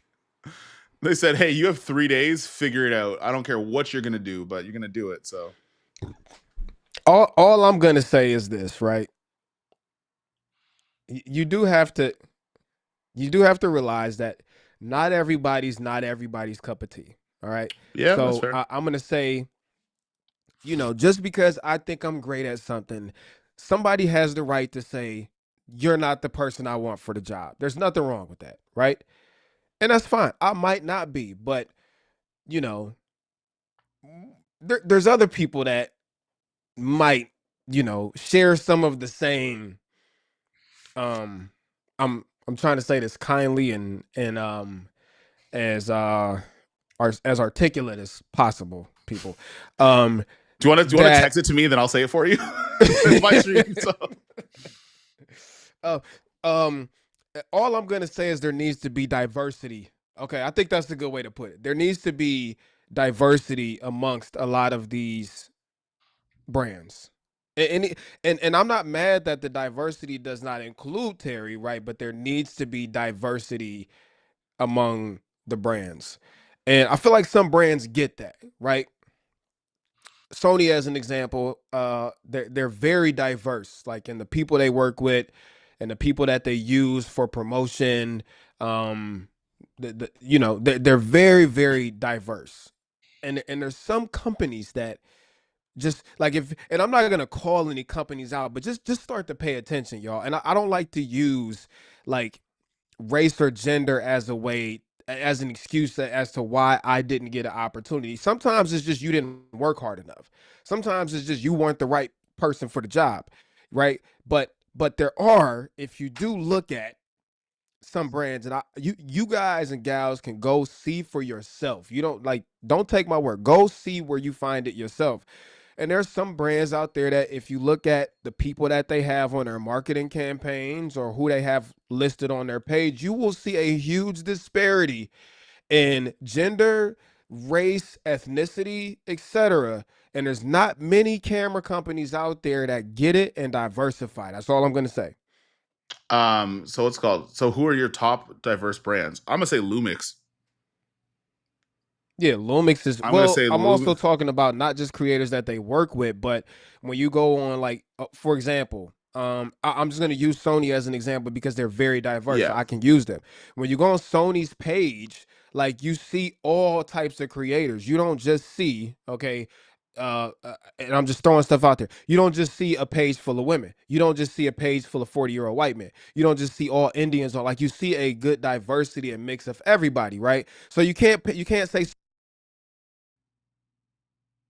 Terry, you just muted. Terry, you muted. Terry, you muted.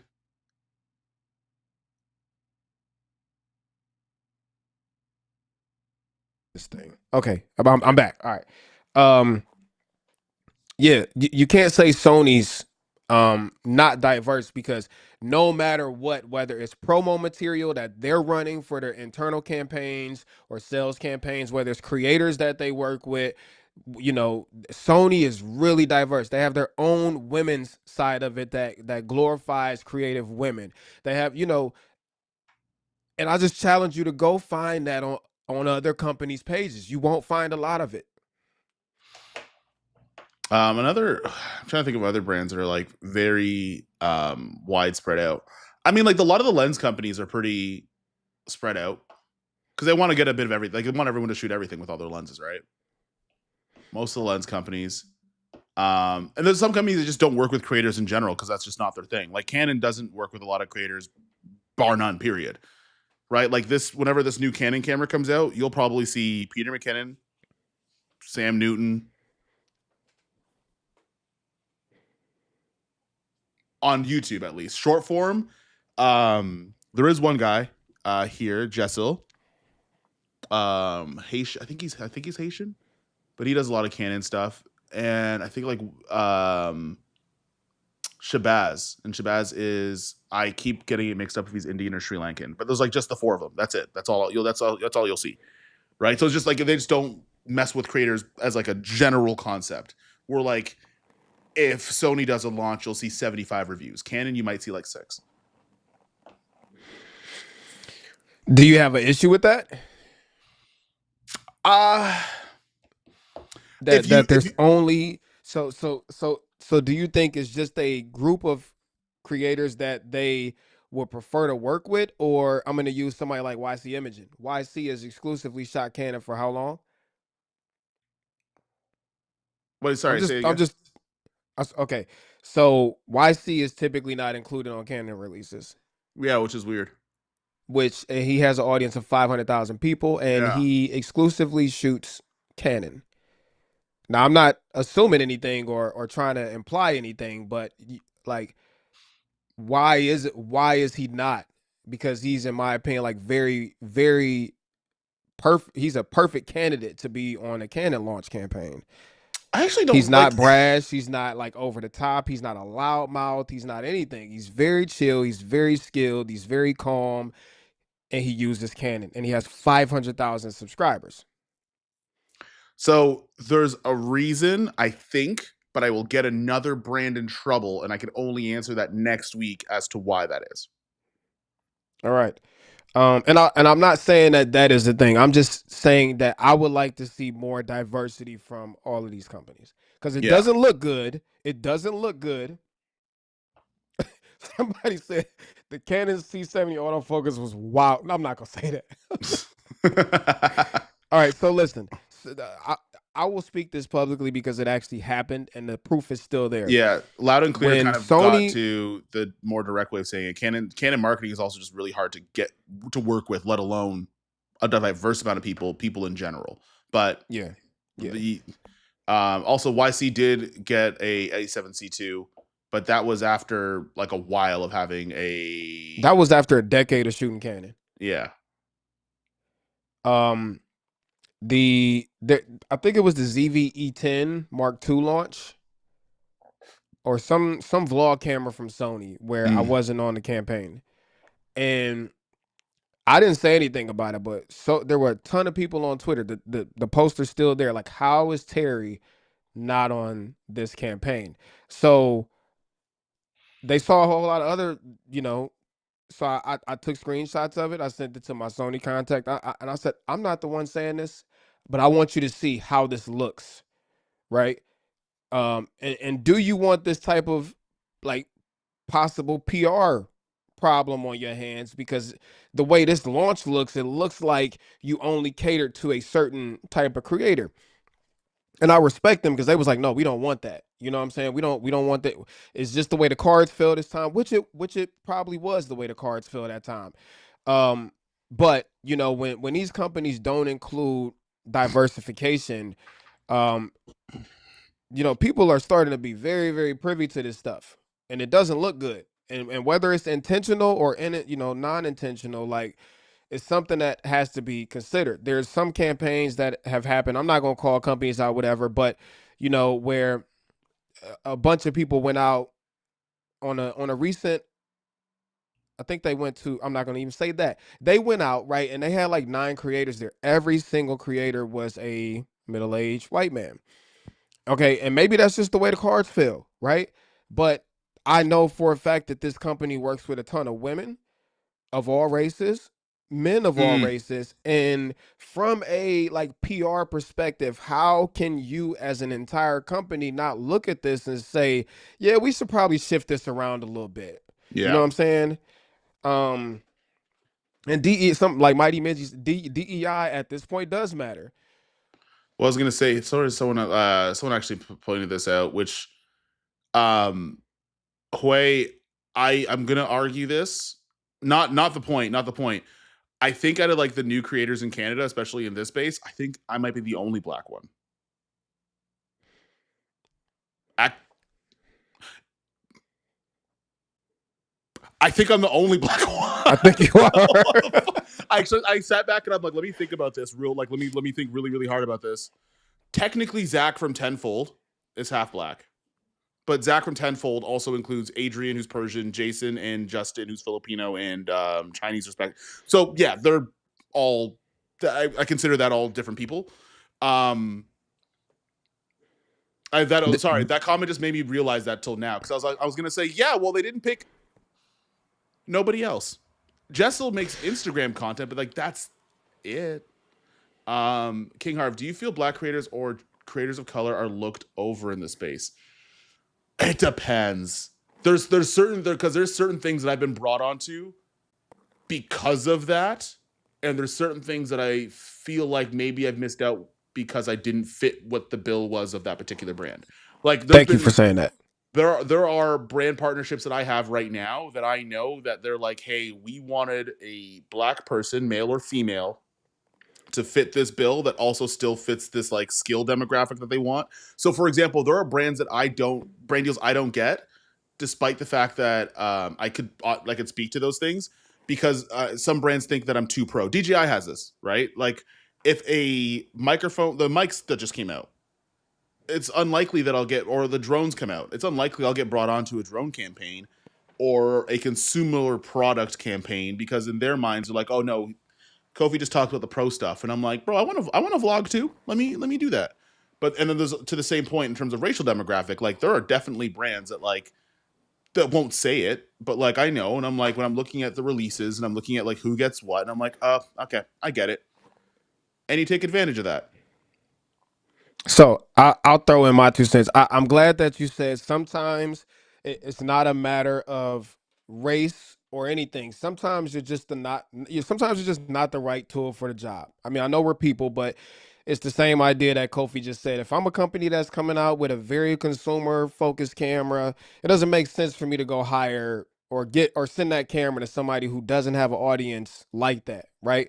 So that's that. The second thing that I want to say is I really don't like using race as an excuse because I feel like, and this is not all people of color or other minority, but a lot of times that's the crutch. You know what I'm saying? That's the I forget what word that they want to use. So because I didn't get X, Y, and Z, you know, it must be because oh I'm a woman or oh because I'm black or you just were not the right person for the job.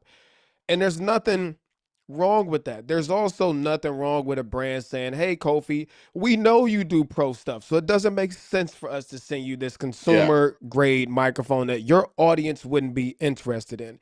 So there's that.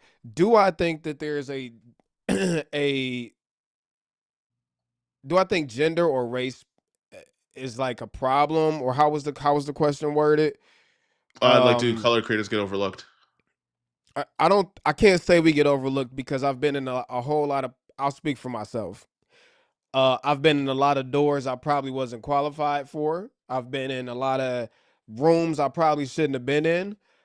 And sometimes I didn't even believe I was in this room. Like look at this little black kid from the ghetto. Like and I'm not saying I grew up on the streets, but when I was growing up, I obviously stayed in the hood. But like sometimes I can't even believe like I'm in these rooms with these people who are millionaires or executives or whatever. So I can't say that we get overlooked. I think part of it is creating your own opportunities. I think part of it is realizing that hey, racism is still a thing, and you get to choose what you want to do with that information. You can sit there and cry about it and make excuses about it and blame that for your lack of opportunity, or you can say, you know what, all right, that card might be against me, but I'm gonna still figure this shit out anyways. And that's the approach that any successful minority in today's world has to take. The cards might be against you, but you know what, so what, oh well, it's what it is. I'm going to answer one question. I'm going to answer the second one in a second. This one's really quick. Is the check different? No. I would Nope. honestly say that in comparison to other creators that don't look like me, for the most part, I make the same, if not more. Hmm. Um, Let me go to here because I have a counterpoint for this one loud and clear. Play devil's advocate. If the core consumer is middle aged white man is who they want speaking about your product. I'm going to disagree with Fair. that one because I'm going Okay, to go ahead. disagree with that one because if you only play to one audience in terms of your marketing, then you actually never know if the outstanding audience is going to be someone that does that. For example, um, if you only ever market with middle-aged white people, then people that aren't in that demographic will feel like the product is not for them, which has been specifically told to me by like Fuji cameras. Not but like in the opposite way, where they're like, I like the fact that they're marketing with a variety of different people from different racial backgrounds and different genders and different ethnicities is because there's like I could see what that looks like. Even bigger than that, like Easy Rig was a big one where my friend Nicole Shapiro, she's a DP, she also makes YouTube content as well, and she's like, I can't find an Easy Rig vest that fits a woman. But if you had only marketed it to men, how would you even know if that could be your target audience? Like making that assumption kind of assumes either, unless the brand is saying we don't want to sell to those people, and that's a completely different story. That's a Tommy Hilfiger thing. But realistically, if you only market using one demographic of people, then you're gonna only get the one demographic of people. For like, and that's to the same point of like Hasselblad right now. Hasselblad never, up until what, last year, used influencer marketing. Up until less than 12 months ago. There's going to be more people that are going to be more interested in buying cameras around that price range now because they're using creator marketing for it. 100% there will be. There's going to be somebody who has their Canon R5 right now. Maybe they have two R5s. They're done with weddings. And like, you know what? I want a medium format, nice camera. I want the rich people camera. And they're going to be in the market to get a Hasselblad because they saw their favorite YouTuber talk about it. Where at my perspective on Hasselblad was it was an old teacher dentist camera until you start seeing it in the hands of people that you know. So even using my own personal anecdotes, yeah, you could do that. And like that might be to be fair, and this happens, like this is outside of YouTube stuff, but like marketing departments for companies that I've worked for use that as kind of an excuse to not want to work with, to not say the quiet part loud sometimes. That's not to Hasselblad or anything like that, but it's easy to only market to one demographic and then only get the one demographic back, and then you end up becoming you end up writing your own prophecy or something like that. You're like, oh well, like that's my target demo. I'm like, well, you only marketed that target demo. So if I only make Ursa City 12K content, going the reverse, brands think that I'm the pro shooter. I only do pro stuff. Where I would love an Osmo Pocket 3, but if I only talk about Reds, Ursas, and FX6s, how would they know? I I don't like the idea of, okay, I understand target demographic, but I don't like the idea of intentional target demographic, right? So if I drop a skateboard, my demographic by default is probably going to be young teenagers, young adults. I don't expect 50-year-old men to be my demographic for a skateboard, right? So there's demographic that just happens by nature and by proxy of what it is, right? But then you look at something like, I'm gonna use a like Lamborghini or some other prestigious car. There's some cars that you cannot buy unless the brand says that, hey, we're okay with this man buying this car. He has to fit this income level. He has to, maybe look a certain way, whatever. That I feel like is not overt, but there's another word, there's another type of discrimination at it. I feel like that's like some type of discrimination. If I'm a company, and this is just my opinion, and I'm making a product, I don't really care who buys it. All money spends the same. Mm. Like after somebody buys my product, unless it's a weapon or something that they shouldn't have, how they use it, how they talk about it, like that if and again, if I'm a company and I make products, I don't care who it gets sold to. If they have the money to buy it, they're allowed to buy it. Why would I care if Peter buys it versus Jonathan buys it? If they both have the money to buy it. Maybe Peter works in tech, maybe Jonathan works on a farm. Who cares?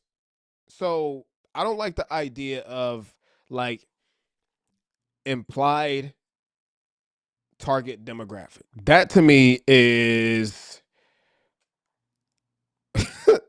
I heard rambling. Shut up, Cam. That to That's me is a wild. little discrimination, if you ask me. But I'll use a personal stat. Full-time real estate photographer. Over the years, I've learned that what types of agents to embrace and which to steer away from. Yeah, but that shouldn't have to do with your racial demographic or your gender. Like if I'm a camera company, right? Um, unless I don't know if Fuji says only Japanese people can buy my GFX camera, cool. Then just say that part. But I that would be which is counter. also discrimination. That's the service industry and product industry are going to be different because the service industries that you have to still deal with those people while you're providing the service. With a product, it almost doesn't matter. Like your grocery store doesn't care who buys bananas. Yeah, it's I mean, again, and this maybe this is just my opinion. Like, I don't think camera companies, and I'm not speaking on anyone in general, but like when it comes to marketing, just saying, hey, I only want this type of person to represent my camera is wild. And they don't have to say it. They show it. They show it by who does their marketing. They show it by who's the face of it. And you would just think in today's world where this shouldn't be a thing, that because it's a thing, like that shouldn't be okay. You know what I'm saying? And again, I'm not saying like because Terry didn't get X, Y, and Z that that's the problem. No, maybe Terry just wasn't the right person. And we Yep. talked about the other day how, yeah, we could say, oh, Terry, I think I'm qualified in this way in the third, but you know, like you kept saying, remember we was going back and forth the other day for like 2 hours Yeah. chasing each other around the freaking table. Like you do have to consider all things before you make a Yeah. mass generalization like that, right? Because just because you think that doesn't mean it's true. There might be a lot of other factors at play. However, if you're in charge of a marketing campaign to promote a product and you only choose one type of demographic to promote the product, that to me is pretty scummy in today's world. Because you don't know who has money. I like the. I wouldn't care the product either, but you have to, if you have a marketing budget and you have shareholders to appease in good faith, you hire. Yeah, but racism isn't good faith. Yeah, and that's the problem. That's Also, it's shareholders. So like, there's a lot of Chinese companies that don't. Ooh, I don't want to. I shouldn't say some of this stuff out there. Okay, there's some like companies, their shareholders like that we work with or worked with that they've said, hey, like, okay, we hear the problem, we see the problem. However, it's not up to us. It's the shareholders at the top, the ones who have been shareholders for 50, 60 years, who have not been able to grasp that, you know, everybody can make money these days, no matter your race, your gender, your nationality, sexual preference. Like, so that is a problem. So saying that, hey, we want to appear as that we're gonna market to a specific type of people to appease shareholders and market it, that's trash. yeah. I just think it's short sighted. I don't even think it's like it's just short sighted. The idea of cameras becoming so ubiquitous is the taking the chance on having different demographics represented in their marketing, or we would have 55-year-old birders with every camera brand, or like even diversity amongst creators. The FX3 wouldn't have existed without taking a chance on a certain demographic because we thought cinema was only made for big crews and big cameras. That's a fact. Right? That's the idea that um we're not going to pick this particular race of person even if their work is qualified as such because that's business. I don't necessarily think that's if that's your idea, that's your idea. I'm just saying that it's short-sighted and you're cutting yourself off of the foot. Because say, for example, you market a expensive item to only one demographic. What if they buy the camera already? What if they already bought it? Now what? And then what, you're going to double back Yeah. to the other demographics and be like, okay, now it's your turn. And then it's not like the other creators don't know that. And by then they've probably gone to an alternative that's willing to do that. So for example, pie in the sky, say camera, Ontario camera. I don't know. I'm just making up a company. They make a certain amount of cameras and they only market to one demographic, and it's very, very narrow. And I don't know, Alberta cameras has a wide diversity of creators, a wide diversity of product offering and stuff like that. When Ontario camera is done hitting their demographic because that's business, and they try to double back to the other diverse creators, you think they're going to go? No. Why would you? And now what? Now we're only going to sell it to the same people and over and over again. What if one of the Ontario camera with the expensive cameras makes something more budget? But we already saw how you moved beforehand. Yeah, I think it's crazy with these cameras, like to try to skip out on certain demographics. And I'm not pointing a finger at any camera company, but you know, it's like I don't know how to effectively articulate this. Why are we talking about this? I don't know how we got here. I have no idea. But Why are we talking about this right now? I don't know. I have no idea how we got here, man. So Canon cameras are done. There's two companies I don't think I should say anything more. Three companies I don't think I should say anything more. Did you get the DJI mics? I did not. I've gotten a bunch of people asking me why I haven't gotten them. There's a lot of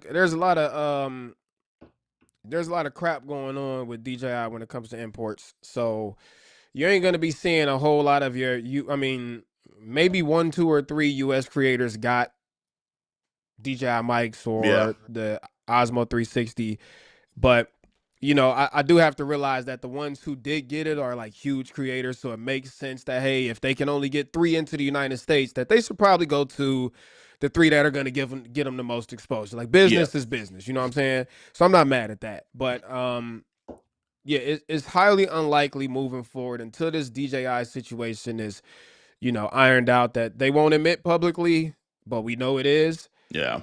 The import situation and all that stuff is just making it very difficult for, smaller channels like us to get DJI stuff. You know what's wild though? I'm not in the United States. Yeah. No, to be fair, I did get offered the mics. But the exchange, I'd rather just buy them. Like what I had to do, I'd rather just kind of buy them in this situation. And I think that has to do with, like, Canadian creators are going to get impacted by the not selling in the United States because our audiences are usually shared. So my marketing budget goes down if my demographic is your demographic, even though if you could ship to me, because you're not going to sell as much if I'm not selling to the place where your demographic is the most, which sucks. Yeah. Speaking of cameras, we have not talked about the iPhone. Oh, hold on. One last thing. So I'm supposed to still be getting the mic 3s and Osmo 360. My rep just said, like, as soon as it gets here, I'll send it to you, but there ain't no telling when they're gonna get more. iPhone season is here, y'all, and it's gonna be the same shit. But you're copying though. That we always get. But you're copying though. They've already leaked basically everything about it. I'm still gonna. Oh no, tell me. I actually don't know. I am not in the general tech world. So apparently the new iPhone is supposed to have some type of partially stacked main sensor. Partially stacked, and a couple main? other. Yeah. With the iPhone Z6 III? Yeah, right. They changed the design a little bit. The face camera is supposed to be under display, which is going to make the dynamic island smaller. And the new A20 chip or whatever, basically the same thing that we've been getting every freaking year on iPhone, which is why I have one of these. It's absolutely incredible. Had that thing on them. But I'm still gonna buy one to make content on. I might keep it because I do have to keep an iPhone, which sucks because I got kids that want to FaceTime and all that stuff. But Androids right now are just such, they're innovating in ways that just Apple would never. And yeah. So, anyways. I'm interested in it. I think one of the things that stops me from making iPhone content is the accessories come out way later than the iPhone does. So like I got Moment NDs, but I got the Moment NDs 6 months after the iPhone came out, where I just lost interest and I got something like, by the time I got the Moment NDs, we were in Norway, where I'm like, I don't really feel making iPhone content anymore because don't care. I'm gonna try my best to do some stuff with the new iPhone because I want to know how viable it's going to be. And I think there's new cameras in it. I think it has a new semi-stacked sensor with all of the whatever the hell it's called. It'd be interesting to try it. Not even as like will this take over my main camera? Because like people get mad at that. There was one on Threads. I got really mad about that. I'm pulling it up right now. I'm pulling that thread up right now. And I'm like, guys, like, it's just, cameras are fun. It's fine. Let me read this comment. But I do like it as the idea of like, if I'm like, say we're at Sony Condor or something like that and something happens and I don't have like my mirrorless camera on me, pull that thing out, press a little, I actually use that little stupid button, this button on the side. I actually use this all the time. Pull that out, get a video done, and you're done. But I'm going to read this comment and then I'm going to address it and then I got to go. I also have. We don't need any iPhone 17 versus $5,000 camera videos this year, please. Yes, we can believe that the photos were shot on an iPhone. They look like iPhone photos. Yes, the photos with almost no depth of field look more alike because of YouTube compression and the real camera being stopped down to FA. No, we don't want to. No, we don't want your iPhone presets. Yes, the video is good at 24mm in the Blackmagic app with a phantom LUT apply. Yes, it looks like your Sony camera with the same LUT apply for S-Log 3. Stop it. My response to him and what the you gonna do when I make the video? Nothing. You ain't gonna do nothing when I make the video. The reality is you can say nobody wants to see it, but when these videos get published, they get tons of views. Which videos don't get tons of views by mistake. When videos get a ton of views, it's because the algorithm follows the audience interest. So if they're staying there watching the video, then they must be interested, which in turn leads to that view. So to say nobody's interested is completely false. iPhone I just basically 17 said I versus wish y'all their would Sony stop with 12K. these. You do it because you want to know what? Although one person might not think that the comparison is viable, there are some people that just want to see how close the iPhone can come, right? And that's the reason why I pick it up every year, is just to see year over year how close can it get to a real camera. Of course it's still a phone. Of course we know it's using AI. Of course it's doing all this processing. I don't care. I still want to know year over year, yo, how close are we getting? So there's that. That being said, I'm tired. I'm supposed to give this office back. I'm going to get off because my kids are calling me. I was supposed to be filming an Axon video right now. Oh, you're not. And apparently I have to. You did not completes. Well, you remember I had to take the terrible end of the stick, you know, the end of the stick. And I didn't have the stuff I needed to make my video when I got home. So not only did I have to wait for the monitor, I had to wait for the hood and the cage to come. And unfortunately, during that time, other paid projects were being worked on. So, you know, it is what it is. There's one coming tomorrow. Stupid thing, because I just read the two of them. If you take Steve Jobs' first name and Tim Cook's last name, it's still a real person. Oh God, you be good though. That's a Nigerian right there. Anyways, thanks for coming to our stream that was almost not about cameras for about 2 hours. Yeah. I think Terry, I'm sure some of this will be clipped and taken out of context. Are you gonna? Yeah, someone's definitely gonna take the whole like diversity bit and then try to spin that into something ridiculous. And I really hope nobody does, but that's YouTube.